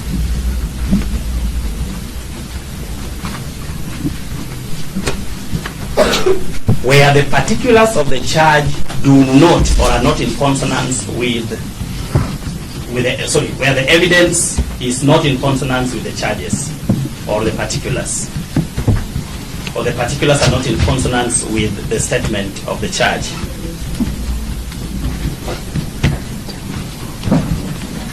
You know, that power is granted under Section 89, subsection 5 of the Criminal Procedure Code. 89, 79 subsection 5 of the Criminal Procedure Code, that this court can reject charges on that basis.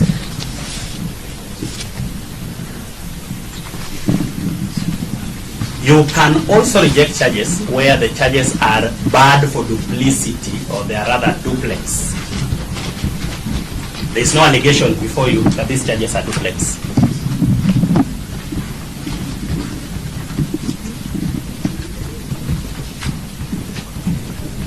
So that a charge may not be defective as proposed by the defense for the reason that the actions leading to the charge were in violation of the Constitution.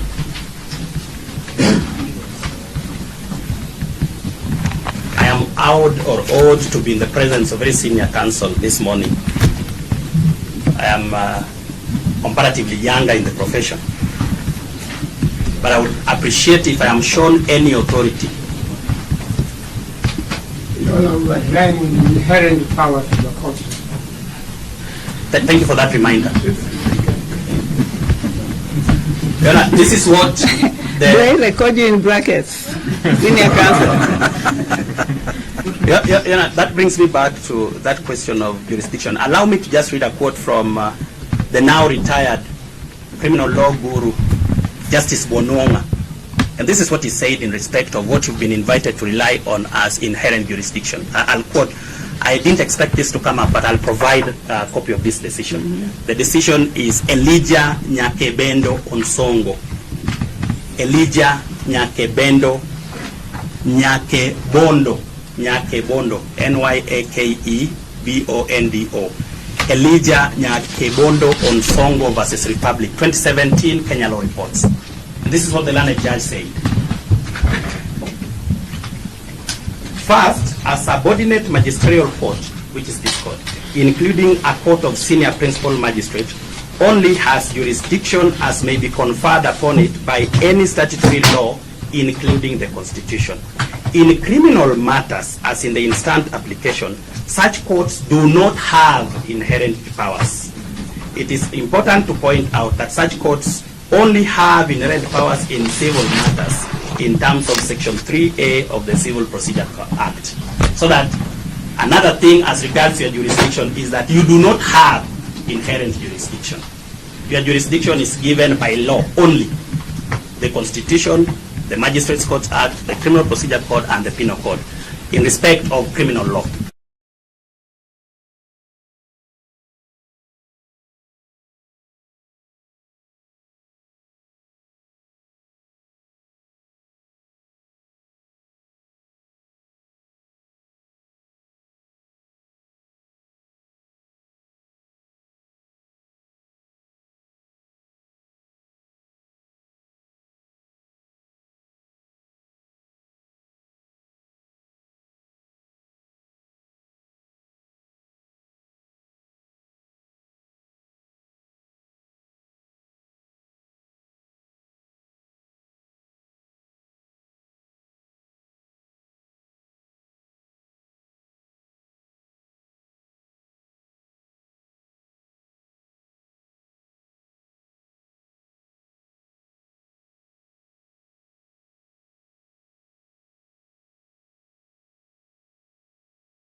To make a determination thereon. And without jurisdiction, you down your pen on that issue.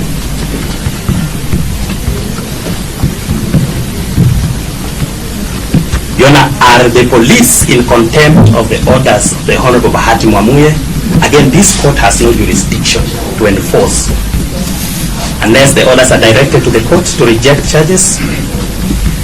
The court that issued the orders is the proper court to enforce its strength for violation, if at all, of its orders.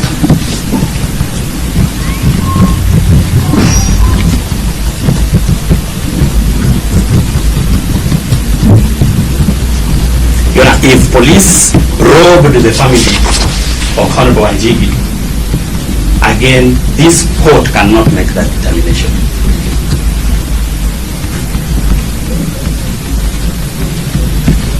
But luckily, Your Honor, as Chief Justice Emeritus William Mutunga said, there is no violation of the Constitution that has no remedy.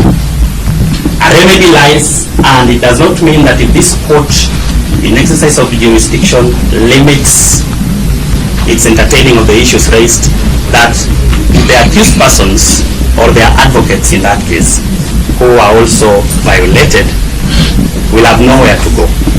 They actually have the High Court to go to, and they have gone to the High Court.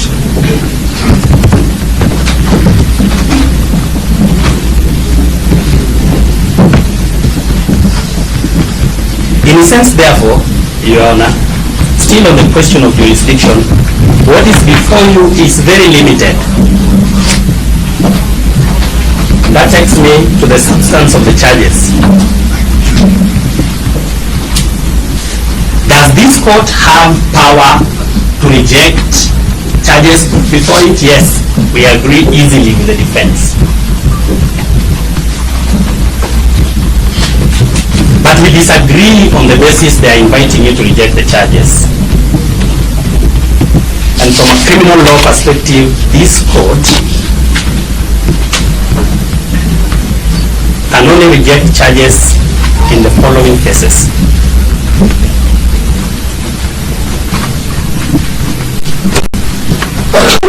Where the particulars of the charge do not or are not in consonance with where the evidence is not in consonance with the charges or the particulars, or the particulars are not in consonance with the statement of the charge.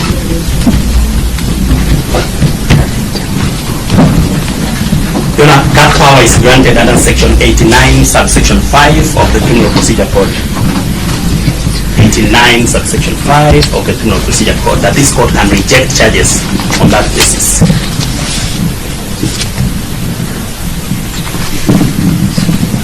You can also reject charges where the charges are bad for duplicity, or they are rather duplex. There is no allegation before you that these charges are duplex.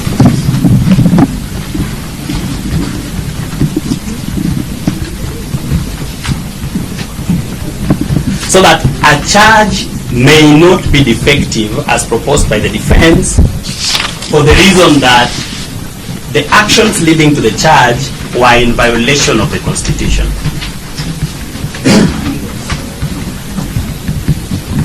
I am awed to be in the presence of very senior counsel this morning. I am comparatively younger in the profession, but I would appreciate if I am shown any authority. Your Honor, we are relying on the inherent powers of the court. Thank you for that reminder. This is what they record you in brackets. Senior counsel. That brings me back to that question of jurisdiction. Allow me to just read a quote from the now retired criminal law guru, Justice Bononga. And this is what he said in respect of what you've been invited to rely on as inherent jurisdiction. I'll quote. I didn't expect this to come up, but I'll provide a copy of this decision. The decision is Elijah Nyakebendo Onsongo. Elijah Nyakebondo, Nyakebondo, Elijah Nyakebondo Onsongo versus Republic, 2017 Kenya Law Reports. And this is what the learned judge said. First, a subordinate magisterial court, which is this court, including a court of senior principal magistrate, only has jurisdiction as may be conferred upon it by any statutory law, including the Constitution. In criminal matters, as in the instant application, such courts do not have inherent powers. It is important to point out that such courts only have inherent powers in civil matters in terms of Section 3A of the Civil Procedure Act. So that another thing as regards your jurisdiction is that you do not have inherent jurisdiction. Your jurisdiction is given by law only. The Constitution, the Magistrates Court Act, the Criminal Procedure Code, and the Penal Code in respect of criminal law.